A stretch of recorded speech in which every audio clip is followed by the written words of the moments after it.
Welcome to No Fugazee Podcast. I'm your host, Cooley. Tonight is debate night. We'll also be reacting to some content. Let's get it.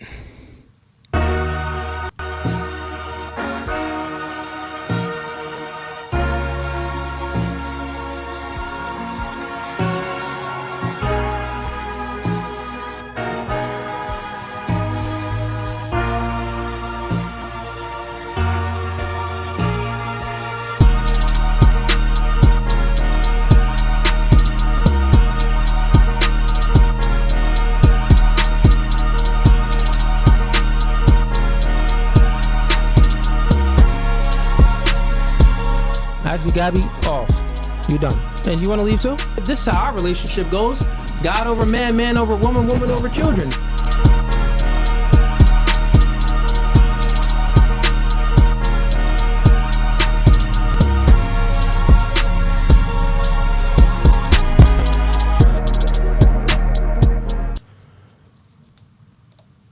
All right, we are back, ladies and gents. We are back. So let's get into the normal scheduled programming. We are currently live on Facebook and YouTube right now.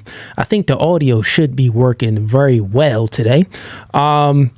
We got a few links in the description. So tonight is debate night. And anyone that wants to join the stream, you could join the stream. We could debate about any topics you want. Politics, male and female intersexual dynamics.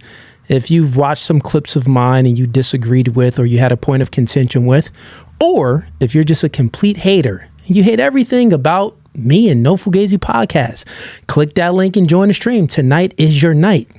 And then, so besides that, that's going to be the first link in the YouTube description. That's what we got there. So if you want to go ahead and join the stream and debate me about anything, click that link. The next link is going to be for the membership. If you like the podcast and support the podcast, go ahead and click the second link and become a member. We got 3 tiers. First tier is a gang. Second tier, Hitman. Third tier is Mob Ties. You join any of the tiers, you are welcome to the cookout. The next link is going to be for the Clips channel. No, the next link is going to be for one-on-one coaching. And then we got the Clips channel in there as well. If you need some coaching on dating and relationships, masculinity, media and marketing, trying to create a podcast, want to know how to do it, what to buy, stuff like that, hit me up, man. I got you. Let's see. The next link after that is going to be for the Clips channel. Sign up for the Clips channel. We got a lot of new things coming with No Fugazee. Going to be getting a new studio. You will be seeing the background will be much different. I'm going to be in a new spot, much bigger spot too. But yeah, new studio is coming. A lot of new stuff. I haven't done a stream since the last time I did a girl show. So I took like a week off of streaming. Lately, I've been seeing clips from the previous episodes that I've done. So, and the clips been going pretty viral as well. But yeah, so we got a lot of new things coming with No Fugazee. We got new studio coming. May even have some new podcasts coming as well. We'll announce that maybe later on. I got some new stuff coming for y'all that you're gonna like. You do know that the girls show, the full panel dating podcast, that's gonna be stopping in May. In May, that's stopping. I'm not renewing the lease that I have here at this studio. I'm getting another studio. But yeah, I'm stopping the girls show just because, the debates, the reactions is doing just as good as the girls show. But not only that, this was the plan since the start of it. You know what I mean? The plan was to, wake people up out of the feminist worldview and, get men to really take, dive into their masculine essence more, and women to dive into their feminine essence more, and talk about the differences of male and female intersexual dynamics and how we're different. But that's a beautiful thing, and we should love the fact that we're different because opposites attract. But yeah, it looks like that the dating and relationship stuff is not gonna fully stop. I'm just getting rid of the full panel stuff. That doesn't mean that I still won't do dating and relationship podcasts. That's still gonna happen. I'm gonna be reacting to some content. I'm also gonna, in rare cases, I may still do like one panel, like if it's a special occasion and I got a special guest that wants to come, and the special guest is like, yo, let's flood it out with some chicks. I still have the studio arrangement to do it all. So that could be up in the air. If I get a special guest that wants to, do a podcast and we flood it out with some chicks and we do a full panel, that's going to be like a once in a blue moon type of stuff though. But anyways, it's going to mainly be debates and reacting to content as I've been doing here. So these streams that I've been doing tonight, debates and reactions, is just going to be separated. So I'm just going to do regular reacting to stuff, and then I'm going to be doing like scheduled debates, like debating certain type of individuals and hosting some open debates every now and then too. So that's going to be the switch. And then once in a blue moon, if we get some type of special guest that wants to do a full panel of chicks, my studio, the new one, is still going to be big enough to accomplish that. You know what I'm saying? And we could still do it for y'all. We could still do it. But we got a whole lot of other new things coming too. I'll be announcing some stuff, so stay within the stream because I got a new podcast that's going to be coming out soon with a very special gentleman, someone that y'all respect in the game. So yeah, you're going to be seeing my face a whole lot more, even though we're getting rid of the full panel dating and relationship show. But other than that, man, let's go ahead and so we got a few clips to react to that the members sent us. So I'll go ahead and react to those clips. Another update, we do have a full panel dating and relationship podcast this Friday. I believe we have 6 girls scheduled. No, I mean, we really got like 20 scheduled, but like 4 to 6 show up. So that's just how it is. You got to schedule you got to talk to the recruiting team, have them schedule like 50 Johns just to get a few to show up. That's how it works. But yeah, so this Friday, full panel dating show. Then we got another full panel dating show, which is probably, I'll try to squeeze in 3 this month, since this will be the last month that April will be the last month that we're doing it. I try to squeeze in 3. So we're going to give y'all one this Friday on April 4th. Try to give y'all one next week on April 11th. And then to do away with it, April 25th, I know will be the last full panel in person dating and relationship podcast. And then after that, it's up in the air. It all depends. All right, man, let's get into some clips that we'll be reacting to. Been getting a lot of good feedback on the last episode that we did, the last full panel dating and relationship episode that we did, when I had the women from Pretty Girls Love Marijuana on a podcast, which is a reality TV show based in Philly, I do believe. The young gentleman hit me up that created that reality TV show, said, hey man, I would love to do a collab. I said, let's make it happen, man. Let's make it happen. So he brought the girls that was from that reality TV show on a podcast. And some of those girls definitely want to come back. So I know we'll have a few of them back. But yeah. All right, cool. Let's get into the first clip that we'll be reacting to. Also, any questions, comments, or anything, go ahead and send in a super chat and I'll get to it accordingly. But before I do that, it looks like we got some memberships that was gifted. Okay, we got Juan Martinez gifted 5 No Fugazi podcast memberships. Shout out to Juan. He gifted a membership to Chopper. He gifted a membership to I'm a Hunter.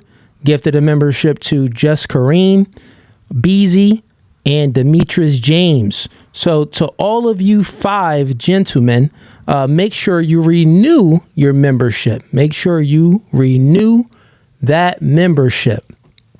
All right.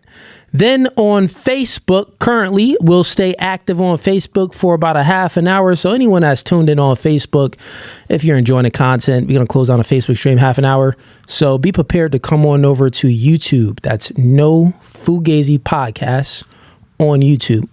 Or type in David Cooley. It should come up. You'll see the live stream pop right up. All right, man, let's get into the first clip and see what the members sent over to us. Let's see what we got. Okay, we got... All right, here we go. Let me go ahead and share the screen.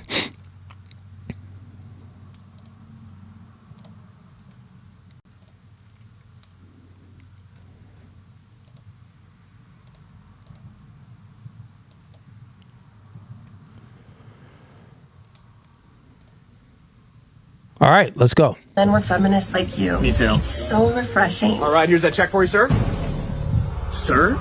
First of all, do not assume my pronouns. Second of all, how dare you assume that because I'm a man that I'm going to be paying for this whole dinner? Women are fully capable of paying for themselves. Oh, I'm sorry. Do you want me to split the bill between you two then? Actually, why don't we do this so we can really drive this point home for you, because you're giving me very misogynistic vibes right now. Leave the entire bill and she will pay for the entire thing because she is a strong, independent... You see her face changing every sentence he make. Her face is changing and this is funny. This is probably like, of course, not real. It's a skit. But what this is displaying is the indoctrination of feminism and the effects of it. Woman who does not need a man to provide for her. As a feminist woman, wouldn't you agree with that? Yeah, I guess. Okay. Yeah, in that case, here's the check, ma'am. I'm sorry. Okay. Canceled. I cannot believe how toxic that guy was. Right, so toxic. Oh my god, this is expensive. Oh, you got it. Give me a purse, bitch! Give me a purse! Meg, are you gonna help me? Absolutely not. As a feminist man, I don't want to imply that you can't defend yourself just because you're a woman. Are you serious right now? Yeah, what? Yeah. Alright, this. I'm dating a conservative. All men were feminists. That's actually funny. That's actually a funny clip, chat. That is actually a funny clip. So funny because like it just shows like with the spread and influence of feminism, gender roles reverse. Like it just totally reversed. Women have a natural negative biological response to feminine men who aren't leaders. They just have a natural negative response to those type of men. But they have a natural positive biological response to masculine men who are leaders. And the thing is, when you're trying to, like, it doesn't really matter how much you try to nurture and indoctrinate society into accepting these biological abnorms. Like, in time, nature always wins. In time, nature always wins. And that's the thing with feminism and how it sunk into everything. It sunk into cartoons. I was watching this one show. I believe it's called Invincible. It's on Amazon Prime, and it looks pretty dope. It's like a superhero cartoon, but it's like fully indoctrinated with feminism. I'm like, oh man, it's just horrible. Like it's fully indoctrinated with feminism and woke ideology, because those two are different. Some people like to combine woke ideology and feminism, but they're actually different. And both of those are a cancer to society, I would say. A full cancer to society. All right, let's get into another clip. But yeah, that's funny too. That clip that we just seen, because we get these chicks on a podcast all the time that says a lot of nonsensical things. They'll be on a podcast like, yeah,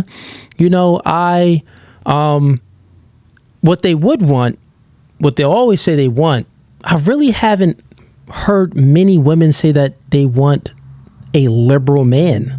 Most women, when they describe the type of man that they want, it's normally characteristic traits that conservatives embody, like masculinity, leadership, assertive, dominant, a man that knows his role, pays for the bill, takes lead, a man that's decisive, not indecisive. He's able to make a decision.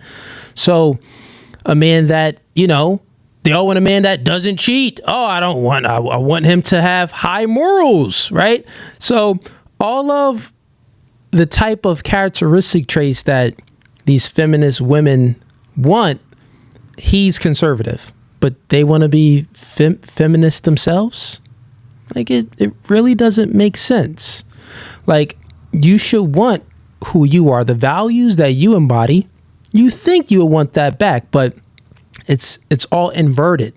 So you got these feminist women, independent, boss babe. I don't need a man. I can do it all by myself. But turn around, they want a leader. Well, I thought you could do it all by yourself, chick. Why do you want a leader if you can do it all by yourself? I want a decisive man, a competent man. Well, why do you want all of these things if you're independent and you can take care of everything? Well, why would you want a superior? It sounds like you're the way you're speaking in a way that you want to be the superior, but you contradict everything that you say, because what you want in a man is him to be better than you in basically every regard. So it's nonsensical, man. Y'all see it here in 4K when I do the full panel dating shows. These chicks be delusional. All right, let's get to another clip. Also, anyone that wants to debate, go ahead and click the first link in the YouTube description. The link is also pinned in the YouTube comment section. So go ahead and click that link. You know what? I'll also throw it in a comment section on Facebook too. Let me get the link real quick. Since we got people on Facebook, anybody that's watching me on Facebook that want to debate, why not? Come on up. Give me 1 second, then I'll get to the next clip, chat.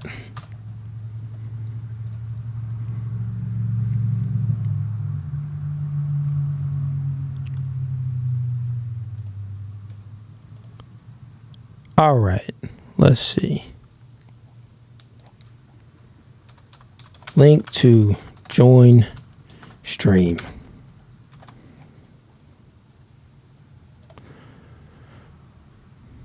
Okay, I just put the link in the Facebook comments, so you can go ahead and join the stream right there if you want to debate. I know we got a lot of supporters. People want to, just come in and support.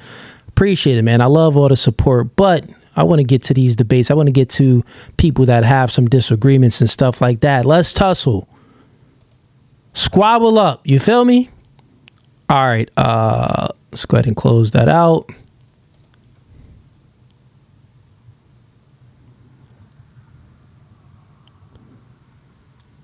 Okay, let's see what this guy wants. He just came in. Welcome to No Fugazee Podcast. State your name and where you from. My name is Tone. I'm from from Queens, but I'm living upstate New York. Queens from upstate New York. Okay, cool. And what are you here to debate about? Homie just dipped that quick. Sorry about that. Okay, yeah, it was your camera. All right. And Tone, what are you here to debate about? Okay, lost the audio. I could hear you, but not sure what happened. You lost the audio? All right. I'll give you 2 seconds to try to figure it out. But come back. Come back. Yeah, come back. Get him up out of here. Okay. All right. While he's coming back, I guess I'll wait 2 seconds. Hopefully he wanted to debate. I asked the question, but I guess he couldn't hear me at that time when I asked, what do you want to debate about? I'll bring him back up once he comes in. But let's get to the next clip. Let's get to the next one.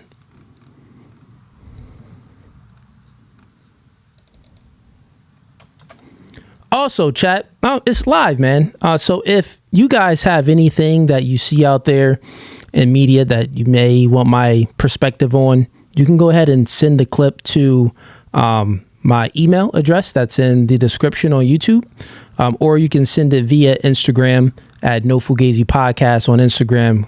Send me a clip if you want my reaction to something live currently right now. I'll do it right on the spot. Why not? Okay. Let me go ahead and bring up this clip.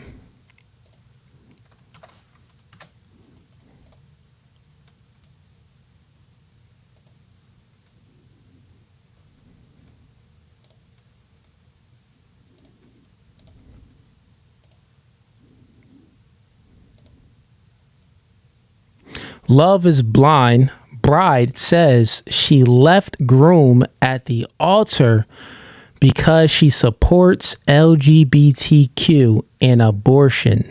Okay, we're gonna see what this is about. I don't know if y'all watch Love is Blind. I watched a little bit of it. I don't think I watched. I don't know what season this is. I think I watched it when it first came out years ago. So I haven't watched any new seasons, but Love is Blind is one of those dating shows where they talk to one another in a cubicle, but they cannot see one another. They can only hear one another's voice. So yeah, it's a dating show that's totally designed for the female. Totally designed for the female. Because as a man, I mean, you ain't really catching the vibe off the convo like that. Not in modernity. You ain't really catching the vibe.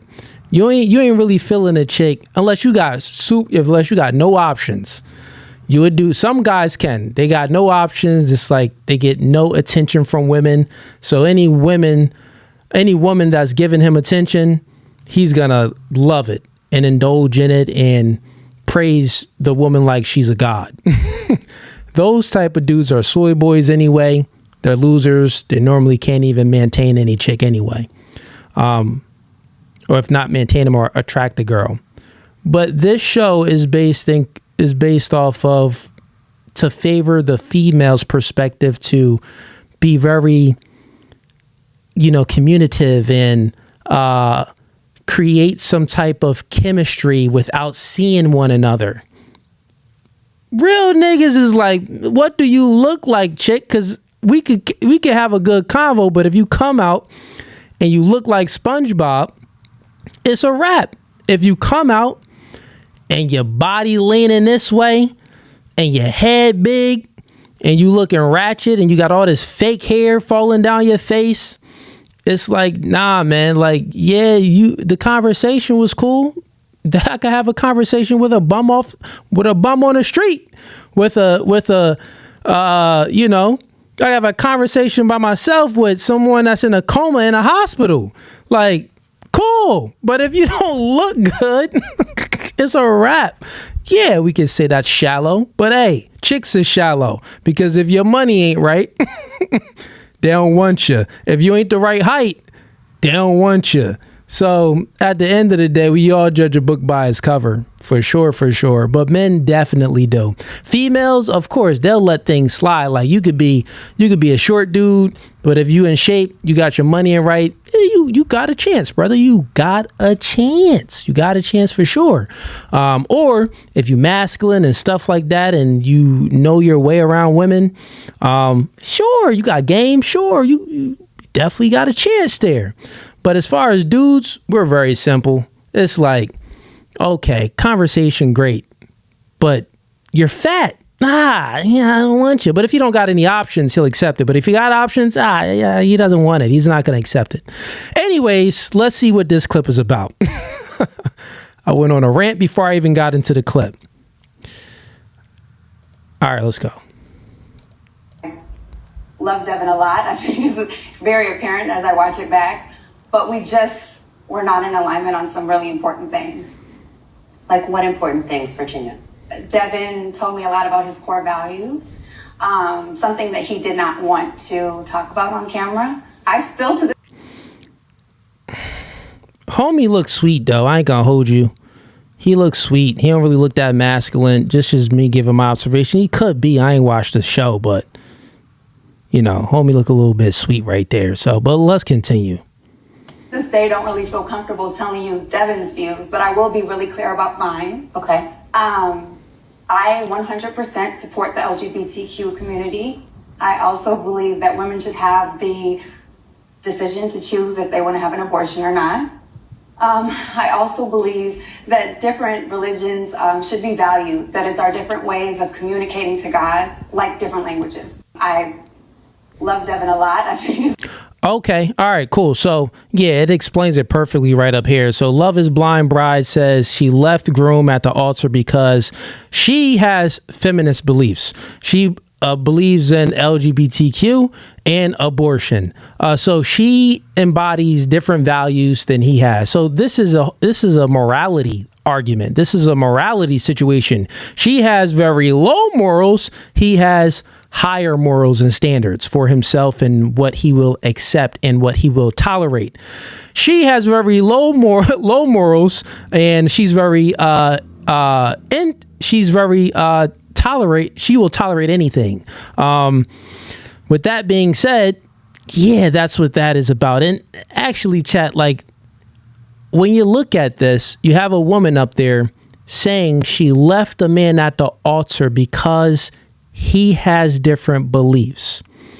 This is a prime example of when I say you don't want a woman that's been programmed by nonsensical things in society or trauma from past relationships, because the probability of you deprogramming all of that out of her is extremely low. Extremely low. But like if you're a masculine man and you that guy, I mean, you could get a chick to follow you to Timbuktu. But generally speaking, when a chick has been indoctrinated by feminism to that extent, like that woman is in a purple dress, and she's a fairly attractive woman, right? Fairly attractive. She's wearing her real hair. She has on, a nice dress. She's not revealing too much, So with that being said, from the outside, it's like, oh, okay. You would think that she has some higher morals, but she actually believes in orphan babies. She believes in termination of unborn children. That's what she believes in. She believes in sexual deviance. That's what she believes in. So her standard for morality is extremely low. And the only reason why she's believed these things is because she's been indoctrinated to have this fake sense of empathy for people, which is really not empathy, it's really sympathy. And not only that, it's like she'll go ahead and say, hey, I'll disqualify you because it's my way or the highway for my beliefs and my values. And the crazy thing is she thinks that her beliefs and her values is what's right. She thinks it's morally good. She comes on this podcast, she'll be obliterated. She'll have an indifferently tired worldview. Wow. Okay. Well, that is abnormal. Sexual deviance, male on same-sex intercourse. Is that natural? That's not natural. That's disgusting. Is it clean? That's not clean. That's disgusting. This is the same type of woman if you ask her. So, if you met a man that was your type, now she says that she's pro LGBTQ. If she was on this podcast and I asked her, if you met a man that was your type, fully your type, he checked off every metric. But the only thing was his past was he used to suck. He used to suck wang. She'll be like, wait, nah, I'm not going to accept. He used to what? She'll definitely disqualify a LGBTQ guy. Yo, these chicks be delusional. They be delusional, man. Someone find her at, I'll have my team hit her up. Try to get her on a podcast. Even if it's not in person, I'll do it live stream to try to do it on a podcast live stream. I have a regular conversation with her about the things that she believes and stuff. And then I'll challenge her on the things that she believes and stuff like that. And you'll see that she'll be a walking contradiction. Because she literally disqualified the man and left him at the altar because he doesn't share her values.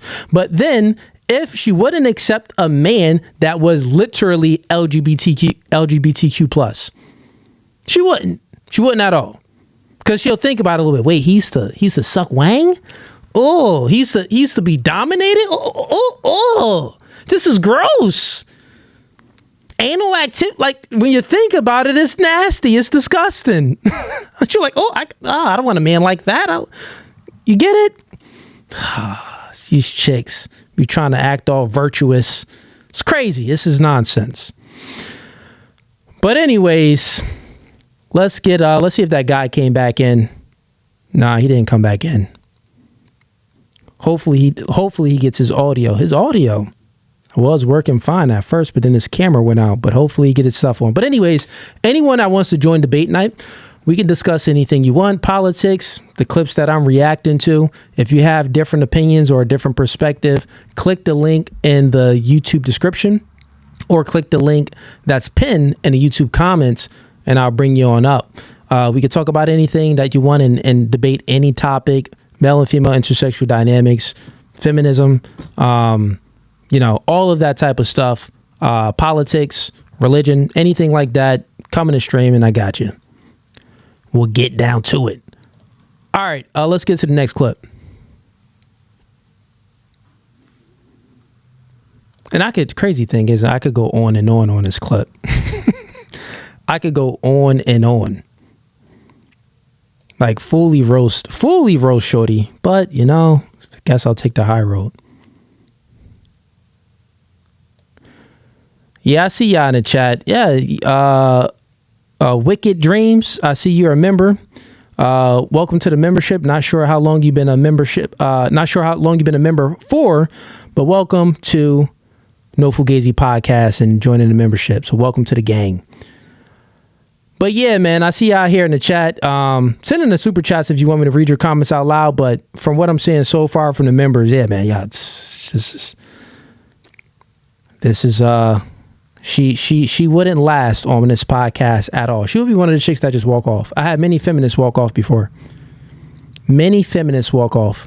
And like, the crazy thing is, like, when you think about their worldview, they think that they are more virtuous than other people that share different beliefs because they're very tolerant of things. They never think about the things that they are intolerant of. They only think about the things that they are tolerant. So, yeah, I'll accept two men duking each other in a butt. Sure, that's great, morally right, nothing wrong with it. They'll say they accept it, but they won't accept it in a relationship. Or if that guy had a past relationship, they won't accept that. Now, are there exceptions to the rule where these crazy sexual deviant people doing a lot of sexual deviant actions with one another? Yeah. But they're on the same moral path. Their morals align. They're both degenerate.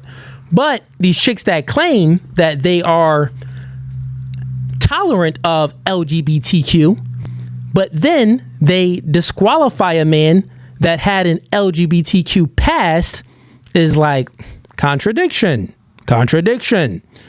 So they'll say all of these things. They kind of speak out of both sides of their mouth. They really do. Really do. All right, let's get into the next clip. And chat, man, if y'all got any clips that y'all want me to react to, let me know. I'll start. I'll bring it up. All right, give me 1 second here.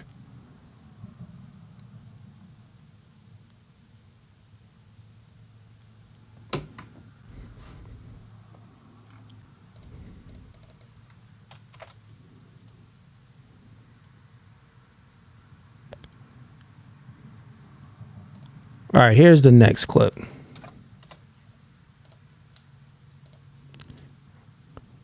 Is race a social construct? Okay, y'all sent me one of these. Man, I already had these debates before. All right, I've never seen this clip though. So let's see. Race is completely fabricated. There is no such thing as race. Well, we made it up. I don't even know what you're talking about. What do you mean? You cut open a black guy and a white guy, their genetics are the same.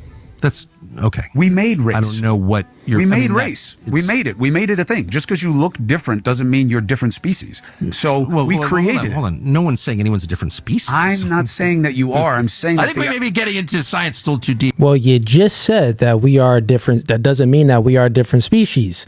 And then he says, I didn't say that you are. Well, you just implied that we are different species.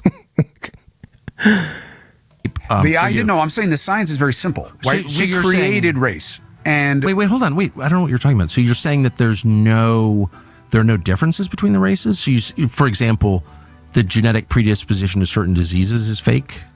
There are cultural, there are ethnic. How is that cultural? There are ethnic pockets, right? So Italians have certain things that are more common because of that group of animals breeding with each other than you'll have with Irish people or with Polish people. Sure. And then as they all mix, so you do acknowledge genetics is real? Of course genetics is real. Okay, so genetics is everything. What I'm saying is that race... Whoa! What I'm saying so that genetics race... is everything, but race is fake. Race is a social construct.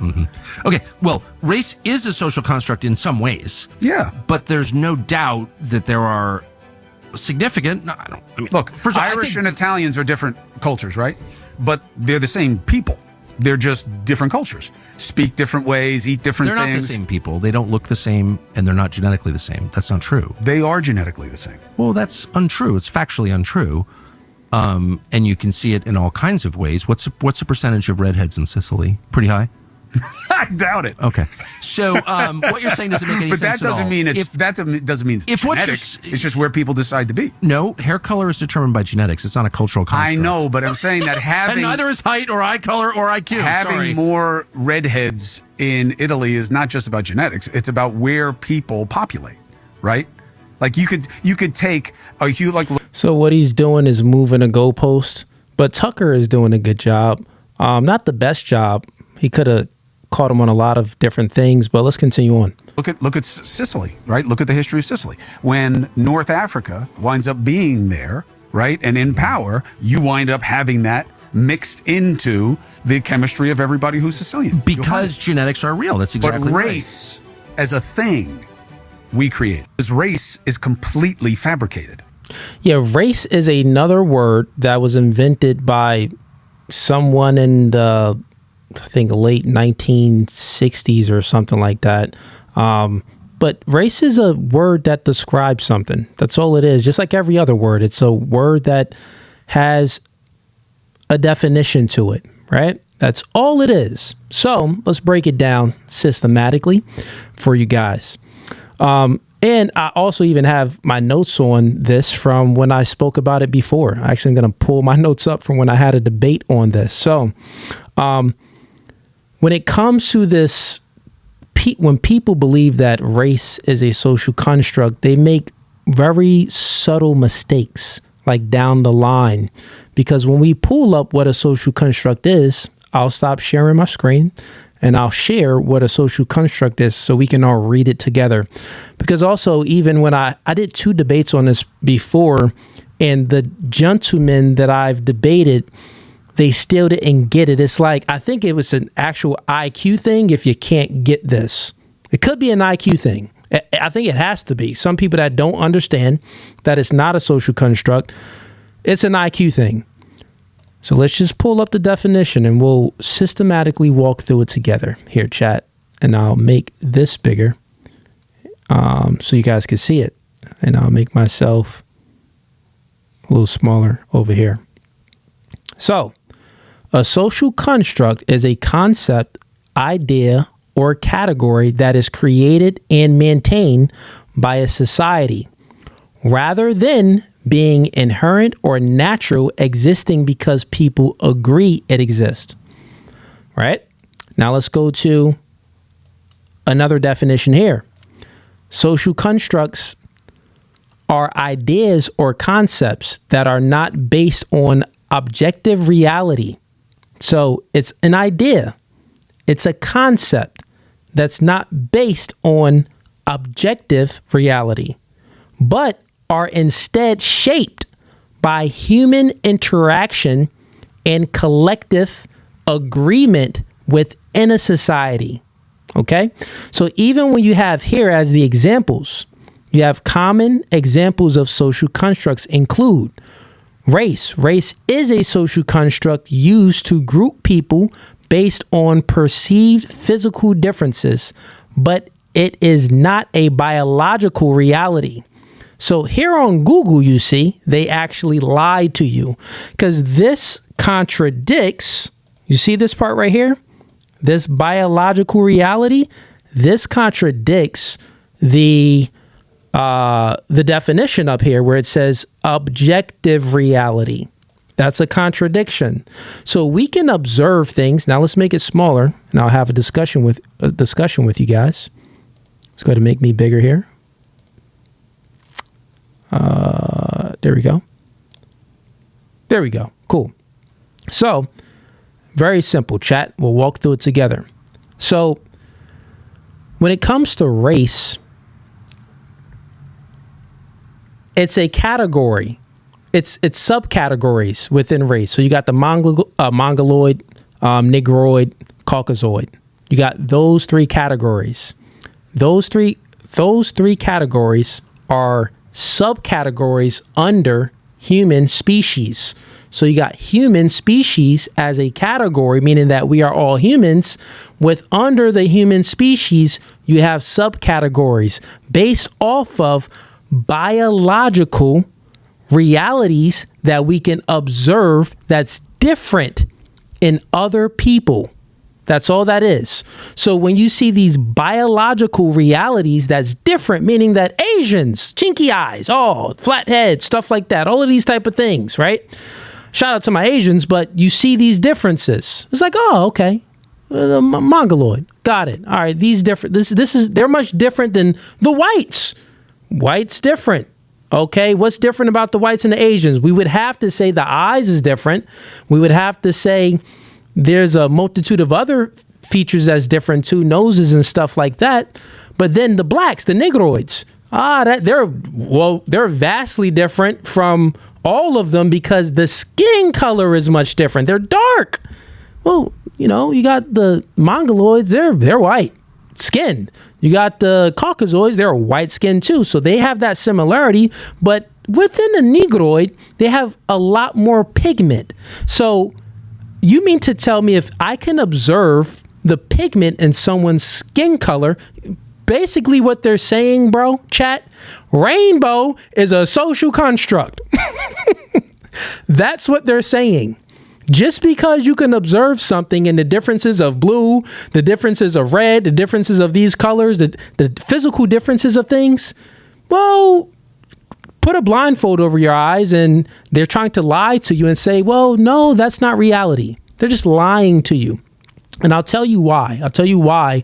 In Google, it says that it's a social construct when it's not a social construct at all. So let's break it down. I'll get to some of my notes here. So if you observe something and you extract meaning out of what you observed that is not the actual observation, and other people agree to this meaning, then that's a social construct. For example, like money.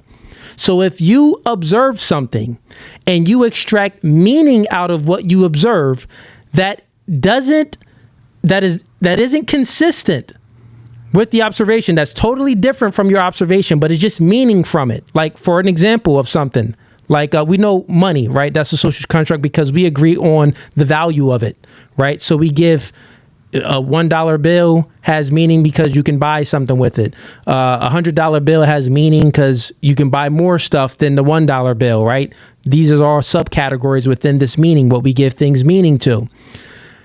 The other thing, what they confuse is they think that it's, and I see what Tucker Carlson said. He said, well, sometimes race could be a social construct. And the part that he was alluding to is that if you see a black person and a white person, but you give meaning to it, you say black person bad, white person good. Well, that's a social construct because what you observed, you gave meaning to it, right? Now, if everyone agrees on this meaning, black person bad, white person good, everyone agrees on it, then that is a social construct based off of the meaning of the observation, not the observation itself, because that would mean that we can't believe anything that we see. Rainbows would be a social construct.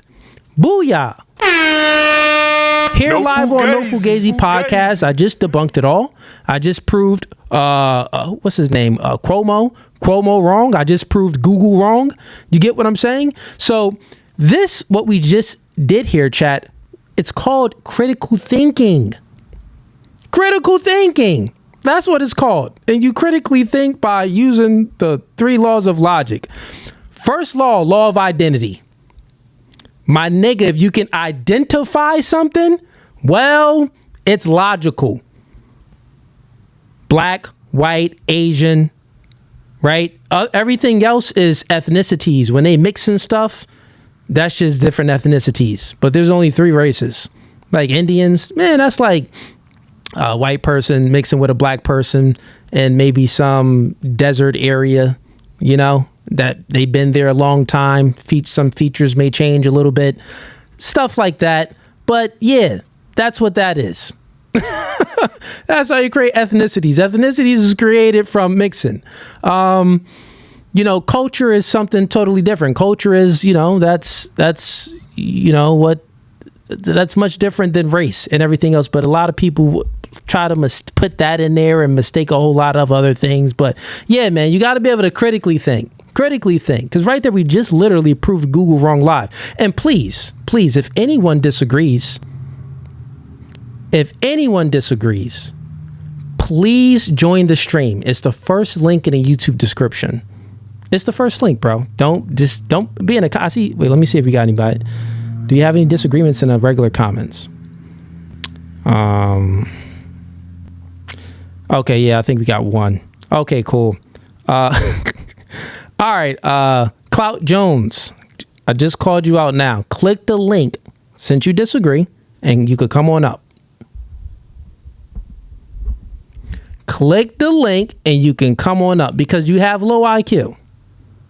Extremely, extremely low IQ. So I will obliterate you in seconds. I'm not going to hold back anything. But if you are a man and your name says Clout Jones, so it looks like you're looking for clout, come get this clout, dog. Come get this clout and get obliterated. Let's go. Click that link. I don't see anyone clicking the link, though. Source not visible when another is maximized. Okay, cool. Wait. Let's stop sharing that. Okay, yeah. So now it's available for anyone to click the link in the description, join the stream. Let's get into the topic. Let's do it. Who else we got in here? Nah, bro. You in the comments. See you in the comments, bro. Come on in. Don't. Oh, wicked dreams. Yeah, Clout is scared. Very scared.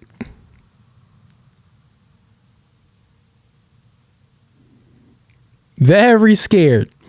Give me 30 minutes. Braincraft.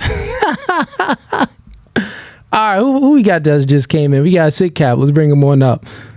Hold up. Let me bring you up here. Welcome to No Fugazee Podcast. State your name, where you from. Sick Cap, Brooklyn. What's up, bro? What's going on, man? Welcome back. You here to have a debate? I can hear you. Yeah, can you hear me? Yes, I can. Let me see. I can't hear myself. I'll get out and come back. Oh, can you hear me? I can hear you. Can you hear me? Hear you. Now I can hear you, yeah. Okay, cool. I got you. Cool. And what are you here to debate about, man?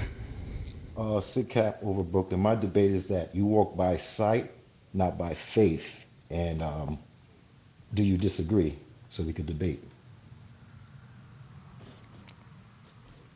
Okay, you said you walk by sight, not by faith. Do I disagree? You walk by Explain sight, more. not by faith. I'm not sure. You walk by sight, not by faith. In other words, you talk the talk, but you don't walk the walk. Okay. Oh, that's what you're saying to me. Okay, well, explain how. Well, you do a lot of talking about other people's imperfections and certain things that's going on and what they could do better, which is cool. You know, it's like you always explain what people's doing wrong in their relationships and stuff like that. But I'm saying you should walk by example now, because at the end of the day, you are in a relationship, aren't you? Yes, sir. Okay, so if you're in a So relationship, explain to me how I walk by sight, but not by faith. Okay, well, I'll give you an example. Or because I guess the example you were just making was relationship. So incorporate that, I guess, because you're just kind of all over the place. All right, well, before your members and everybody come in and try to say that, you know, all these things about you don't have to do this and you don't have to do that, what I'm trying to say is that you've been in a relationship, you have a baby mother, now you have another baby mother, right? And you're living together, and you're about to have a baby with her, or you have a baby with her. So she has babies, you have babies, you come together to have another baby. When is it that you're going to show that you walk by faith and not by sight? Because right now, the example is that you're walking by sight, not by faith. You're not walking by example. So when I say sight, that What means example? sight is what the world is giving you. What the world is giving you is men don't get married because this is going to happen, that's going to happen, which is understandable. It's understandable. That's not what the world is giving you. I disagree with your presupposition. Well, you just you interrupted me. That's cool. But when you tell the negatives of getting married, well, that's walking by sight. That's not walking by faith, isn't it? If you say, if you get married, you could get a divorce. She could take half. She could take alimony. She could take child support. Um, they could take your license away. They could put you in jail. A lot of things like that is walking by sight. So what I'm trying to say is, getting married is something in this generation that's very hard to do when someone like you is trying to say, well, if you get married, this is going to happen and that's going to happen. You're not showing reinforcement to get married. So that's what I mean, walking by sight, not by Okay. faith. So walking by sight, you mean like using logic and reason? Well, talking the talk, but not walking the walk. See, I think you're traumatized. I think you're traumatized because Okay, go ahead, explain. Yeah. Because when you talk Psychoanalyze me. Go ahead, man. Yeah, because when you say people get traumatized for something in the past, well, you did have a baby mother, you never got married. Now you have a baby mother now, and she has kids from someone else, and you have kids, which is not a problem. I got baby mamas, man. What's your point? But at the end of the day, you at the podium, you the one that's talking. This is not about single parent, single men and men that's in a relationship and stuff like this. Is about you, because you the one that's the podium. You the one that have to show people to walk by faith, not by sight. Because all these things, alimony, child support, all these things, they have laws since 1975 to 1985 that they could take your license. They could put you in jail. You could pay child support. Actually, alimony back in the days was there for women because they didn't have the rights as men, or they couldn't work, or they couldn't vote, or they couldn't do certain things. So all these things have been here all this time. The only thing that enhanced these things, is social media. Now, I was married. I'm married still. 1995 to 2025. That's 30 years. That's 30 years. So I'm not saying I'm better than you because I didn't have a baby mother then or then. What I did was I walked by faith. Once I bed that woman, I wed that woman. I wasn't in love. I grew into love. So all these things about, man, if I get You married, got what you want? What did I get? No, I'm saying, did you get what you want? Yeah, I got what I want. Okay. You got what you want. So I got what I want. So what I you got what I is, want. So are I you got scared to go into a exactly. contract? Are you scared to go on a contract? Yeah. Actually, So you just got a real house. quick, I'll speak a just little went into a bit because I'll speak a little bit because you've just been speaking and all over the place, and let's get some order here. Cool. I won't interrupt you. Cool. So, a few things you said that you have totally wrong. Well, let's just debunk a few things. You said, I walk by sight, not by faith. Your definition of sight was like using logic and being aware of the reality and truths about how the world operates, right?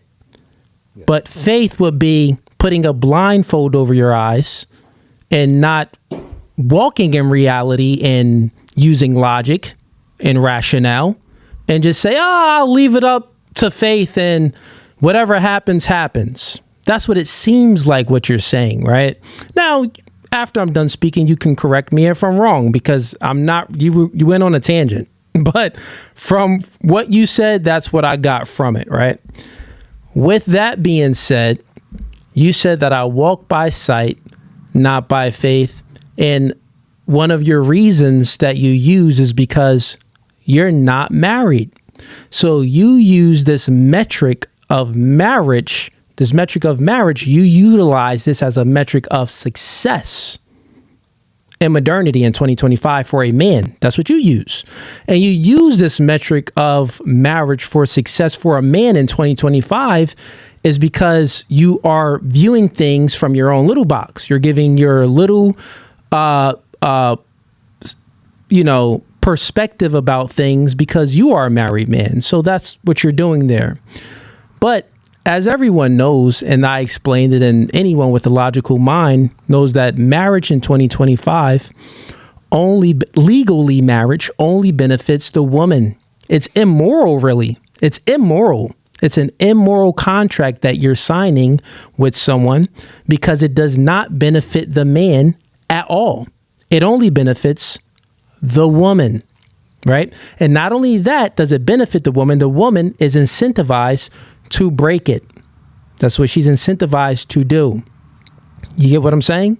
Correct. With all of that being said, if you put a blindfold over your eyes, and from your definition of walk by sight, not by faith, well, that would be walking in delusion. That's what that would be, because you're not using what you know to be true. Not only that, that's just the facts that's out there, and it's immoral. I believe that it's immoral because it puts the woman in a leadership role. And women in a leadership role, when they're the weaker sex physically, they actually yearn for a man to lead, but you give them this power. It creates an imbalance in a relationship and also an imbalance in society as it, spreads out. With that being said, you also incorporated some stuff in there and you said, well, it seems like what you're insinuating, and correct me if I'm wrong, it seems like you're insinuating, but which I've never insinuated. You tell girls on the panel that they should be married, but you're not married and your woman isn't married. Are you insinuating that? No, I'm talking about. Because I think that's the crux of it. No. So you're not moving the goalposts. Okay, so that would be moving. Okay, so you're not even insinuating that, because I was going to obliterate that argument too. Okay, cool. So then your main argument is what exactly do you have a problem with? Is it just the marriage thing? Because I think we spoke about this before. What's the main argument? Oh, I could talk? Okay. Yeah, you could talk. All right, because we're going to do this. I don't want to interrupt you. I don't want you to interrupt me. What's the difference of you and Umar Johnson? He's over here talking about his baby mothers, his Smurfettes, his own children going against him. Right now, you in your prime, you're doing your thing. You just bought a house. You just went into a contract. You walk by. Well, you said, what's the difference? I can answer that question. Is that a question that you're asking me? Mm-hmm. Yeah. So I have custody of all my kids. Okay. One difference. Okay. Yeah, that's one difference. Okay, that's you cool. just wanted the difference. But all my children are with me. Okay, cool. I'm not running. All right, I understand that. But at the end of the day, you're not married, and this is what I'm saying. Okay, what does that mean, though? Well, let me explain something. That does nothing with what I speak about. All right, I'll let you finish. You interrupt me, because what I'm saying is that at the end of the day, you have the podium. You're the responsible person. You're the one that's showing flaws in people in their relationships. You say God over man, man over woman, woman over the child. I'm showing you that I'm going with God, with the faith of him, knowing what's going on in life. Life is child support enforcement program, which allows the license suspension and potential jail time for non-payment in 1975. Okay, they could take you. Fortunately, around the same time, they enforced an act in 1984. It's a key piece federal legislation that empowers states to enforce child support orders, including potential incarceration. Okay, what's your point? Those things are on site. Those are things that put fear in me. And this has been going on since I got married. My eyes are open. I'm not in my little box. I got 2 kids. I got 2 grown kids. I got one that's 29 and I got one that's 19. Now I'm looking. Okay, yeah, but get to your point. No. These are my points. Don't. Well, what's the point? You just speak. Okay, so real quick. All right, go ahead. You talk a good one, but you're not doing anything. But Bro, what are you good. talking about? Yeah, Did I ever say, me as myself, what are you talking about? I talk a good one. I give the reality of marriage. What's stopping you getting married then? I've already said I'm not getting married, bro.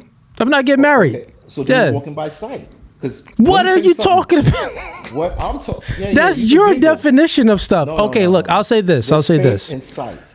Cool. Let me finish. You didn't let me finish. You just kept interrupting me. There's faith in sight.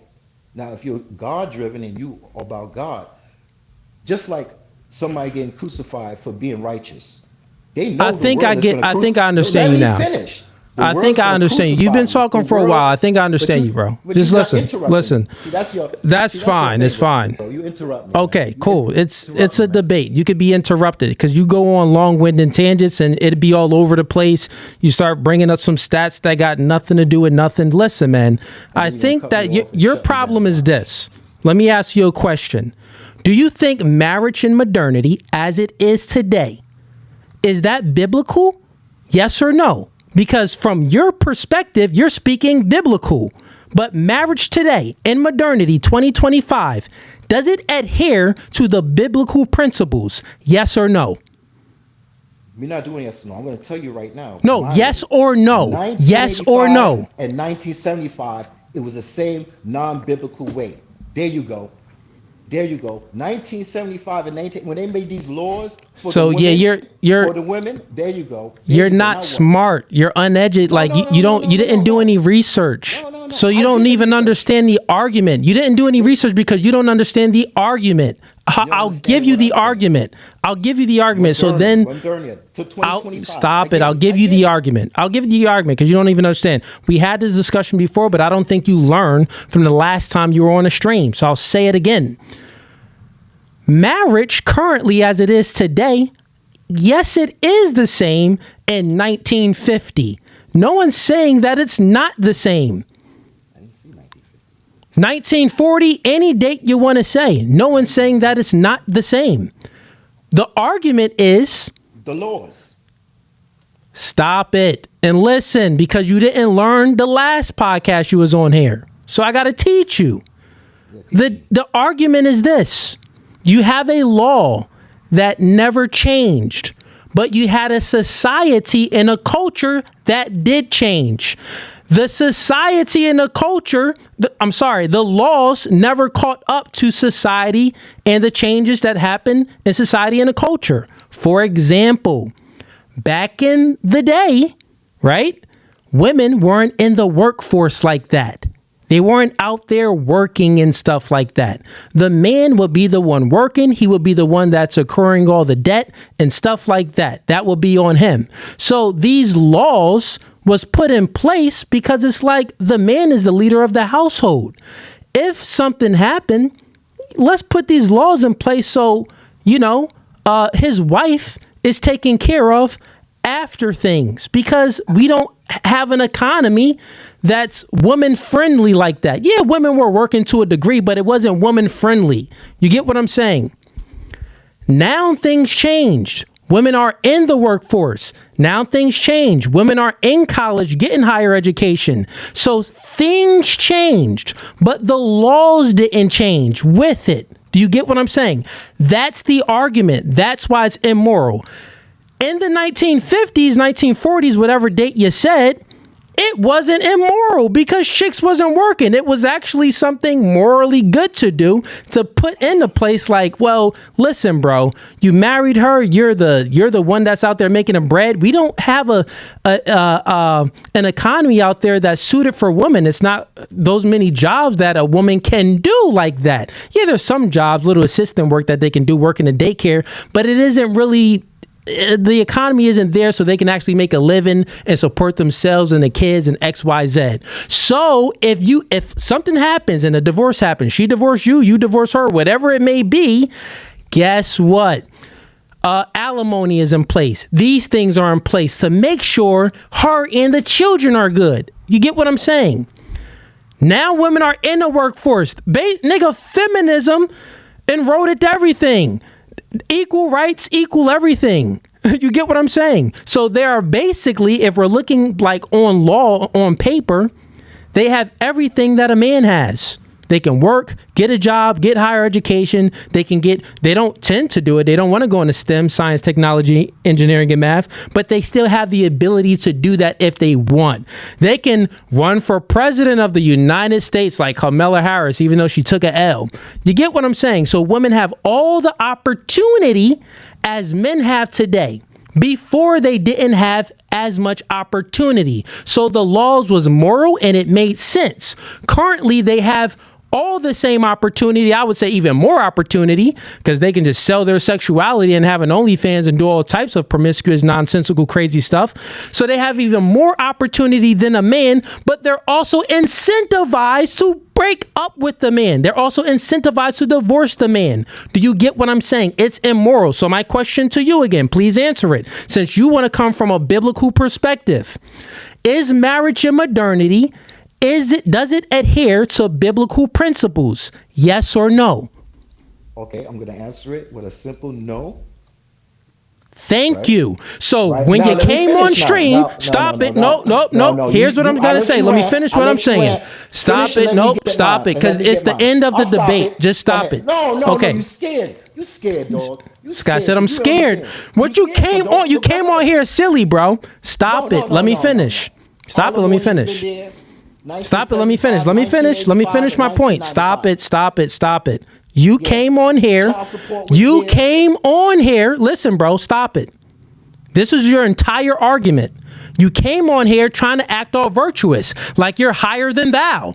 I'm a married man. Yeah, but cool. Stop it. Stop it. You keep talking. I'm going to have to mute you. Listen, stop. You came on here acting virtuous, like you're higher than thou, like you're the most, like you're Jesus. Well, I'm a married man. Cooley, you're not qualified to be talking about anything. You don't walk in sight or walk in faith. Or you don't walk in faith, you walk in sight. Well, what the freak are you talking about? You're using some biblical saying, but your definition of it was wrong anyway. It was wrong anyway. But then you're using all of these biblical principles about marriage and you're speaking about marriage. But then you just said the main reason that you have a point of contention is because I'm not a married man, and I don't even believe in marriage and modernity. And guess what, you stupid dork? You just admitted that you don't either. You just said no. Do you get it? Do you understand? Your argument is done. It's the end of the debate. You're out of here, Sick Cap, because you need to be smarter. I thought you learned from the last time, but you didn't learn. What the heck? Let's bring up Clout Jones. Welcome to No Fugazi Podcast. State your name. Where you from? Cloud Jones from New York. What's going on, Cloud Jones? Yo, you kind of blurry. I can hear you good, but okay, that's fine. The connection is coming through cool or not, but I can hear you good though. That's fine. Okay. Yeah, I mean, I'm on optimal pocket 3. It should be clear, but I don't know. The connection's kind of all good. Cloud Jones, and where you from? New York. New York. All right, man. What you here to debate about? There was one thing you said that, and with the conversation about whether race is a social construct, and I actually agree with you for the most part. This is just something where I think two things can be true at once. So I wanted to present 2 points that I think kind of challenge your point. Okay. I don't think it dismisses anything you said, just a little bit, right? So all right, sounds good. Let's get to it. Yeah, on the first part, correct me if I'm wrong, but you said a social construct is not the observation, but it's the agreement that we make about the observation. Was that accurate? Yeah, it's the agreement. It's the agreement that we make about that's basically my words of it, but it's the definition. Want me to go ahead and read the definition for the chat? I'll read it. I just wanted to make sure I understood your perspective because I was going based off what you said. I just wanted to make sure I was quoting you accurately. You know, you quoted me accurately. That's my version is just the summarized version of the actual definition. So here's the Google definition. A social construct is a concept, idea, or category that is created and maintained by a society rather than getting inherent or natural existing because people agree it exists. Also, here's another definition just to give you two. Social constructs are ideas or concepts that are not based on objective reality, but are instead shaped by human interaction and collective agreement within a society. So go ahead. All right. So with that in mind, I would say where one could make the argument that it's a social construct, that race is a social construct, is they could say that the observation would be the appearance difference, right? So the observation we're making is, okay, you have brown skin, curly hair, this person has white skin, blonde hair. Now, the argument that could also be made is that the agreement on that is what those traits mean about you, right? So we could be making the agreement now that because you have curly hair and brown skin, you are Negroid. And then we would be making the agreement that because you have a certain skin tone, slanted eyes, that would make you Mongoloid. Now, the other argument I wanted to bring up, which was on the no, that would mean that then words are social constructs. Well, yeah, that words. Would be true. Yeah, well, that's what that would mean. Words and definitions, are all social constructs. But the difference is this. So when you observe something, but you don't give it any meaning, like good, bad, stuff like that, then that's not a social construct, because it's just you observe something like the rainbow. Even if you take away the name, for an example, if you take away the name rainbow, but you just observe what you see, and you see these differences of these colors, right? That will be an observation. But once you say you add in meaning there, like, well, red is for, it's bad. Blue is, it makes me feel comfortable more. Like blue is for comfortability. Like you say all of these things and you give it meaning, then if people agree upon that, that's a social construct. Right. I would agree with that. So I would say, cool. To again apply that, it would be saying like, okay, the observation would be like the rainbow, brown, curly hair, deeper voice, right? The agreement then that would be made is that those traits mean that you are part of this group. We would have to make that agreement then. And how I would also back up that argument is by saying, okay, now imagine that because we can socially change what race is, and I can exercise this. If we socially decided that race wasn't determined by, let's say, physical features that are visible, such as skin color, right? Let's say we decided we're going to make race based off of height.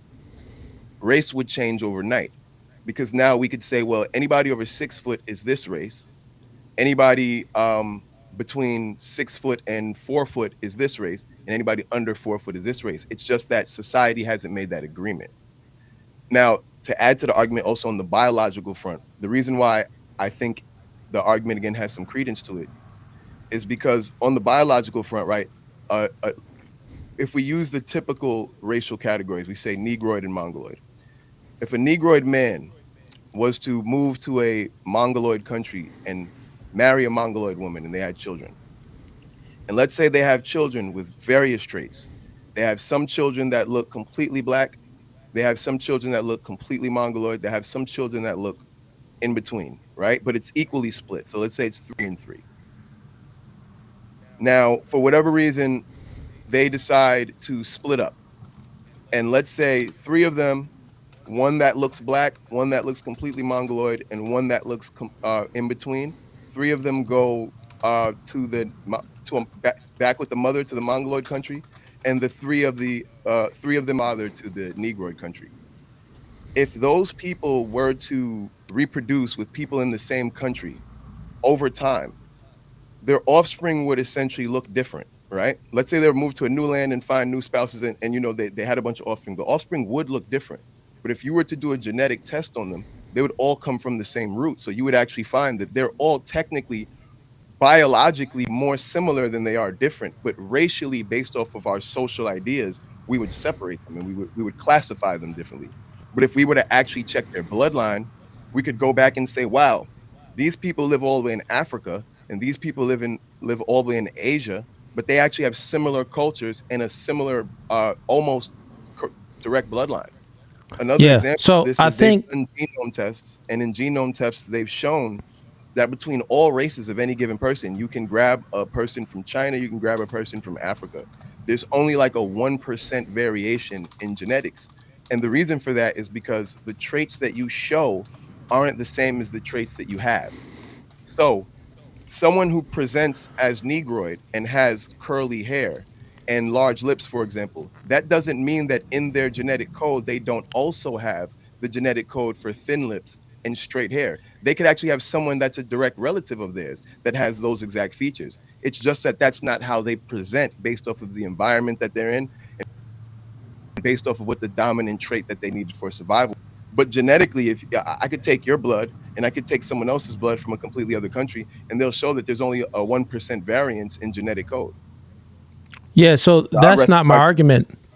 So I think it's actually very simple than the steps that you took to like gather some understanding. Because like when you're critically thinking about things, sometimes you can go down a rabbit hole of focusing on effects. And manipulation happens when you start to focus on effects instead of getting to the root, the cause of things. So when we're speaking about a definition, it's like the social construct, we got to stick with what a social construct is, right?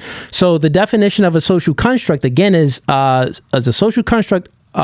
Social constructs are ideas or concepts that are not based on objective reality, but are instead shaped by human interaction and collective agreement within society.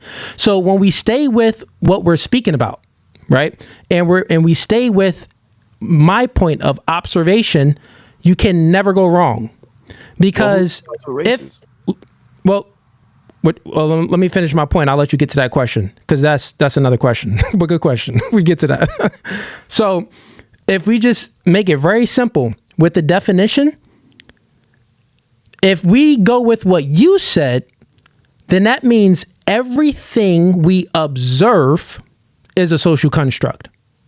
But we know that's not true, because an observation, having an observation of things, that's an objective truth, right? Which is in the definition. So that's objective. If you can observe it, that's objective. We can observe these colors and stuff like that. That's objective. Now, to some people that's colorblind, that is maybe not objective to them. There's always exceptions to every rule, but it's still objective. You get what I'm saying? So within these things, like, what we observe, colors, different noses, different shapes, different, hair color types, hair color textures that we observe and stuff like that. All of these things is objective because we observe it. Now, and the social construct is without it being objective. So it's without the observation, but it's inserting meaning.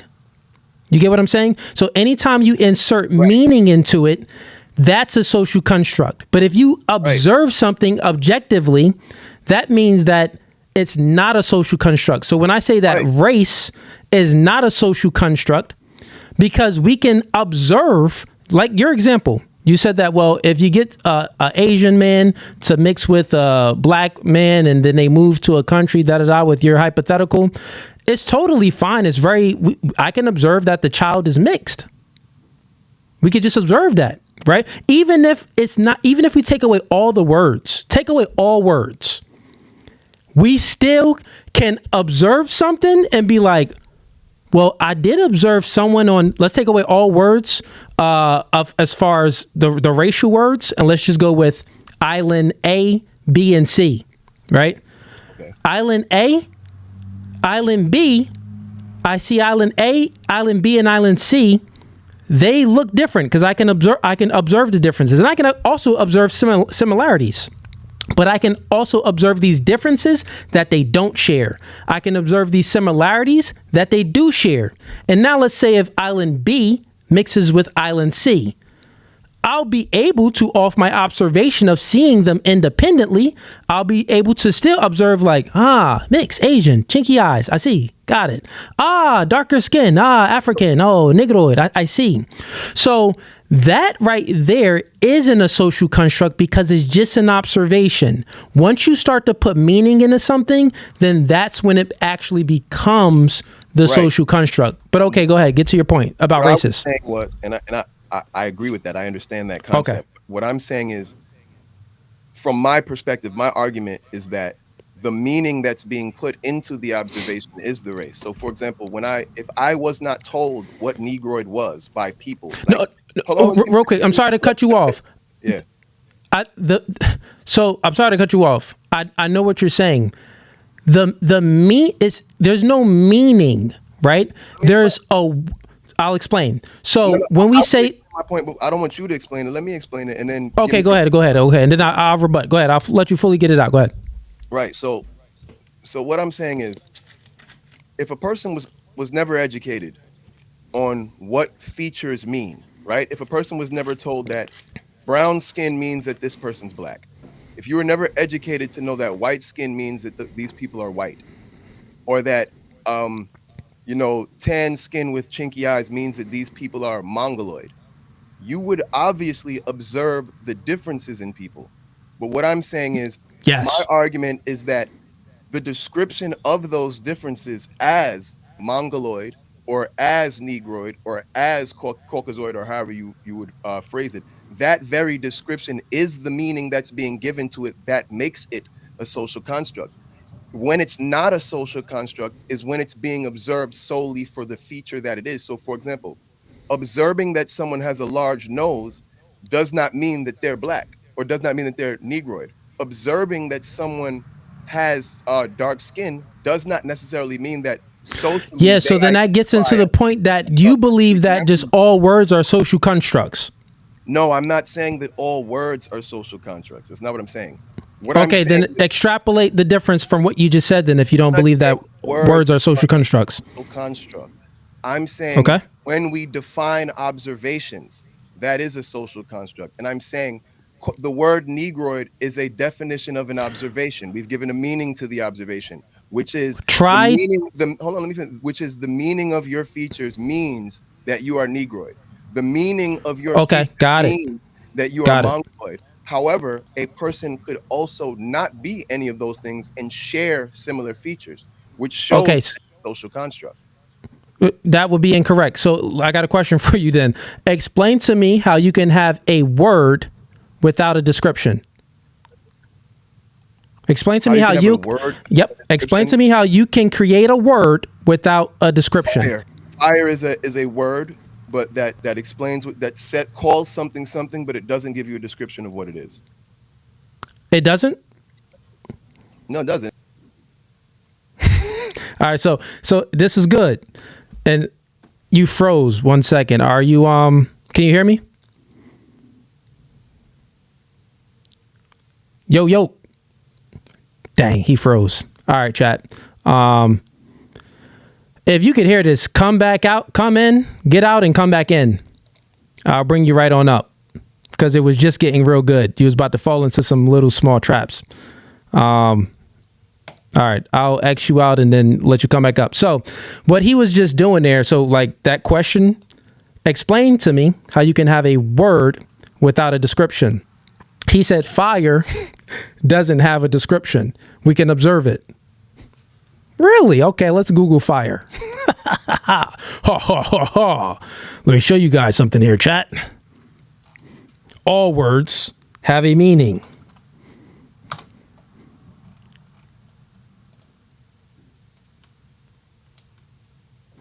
All words have a meaning. So, quick example. Fire has a meaning. You could Google it. Blue. All of these words have some type of not a meaning. Let's say it has a description, right? To describe it. It has a description to describe fire. And just by looking at Google, it describes it as a color. Well, fire can be blue. It can be, if it's this, it can be red, orangey, if it's this. So this is actually describing what fire is, right? So that's the same thing when you observe anything. If you observe a fire, just by looking at it, you see that fire, the color of it would match with maybe some certain color flowers, with maybe some colors in the rainbow that you observed, right? So he tried to say that what he's doing is he's making not even a category error, he's making a logical error.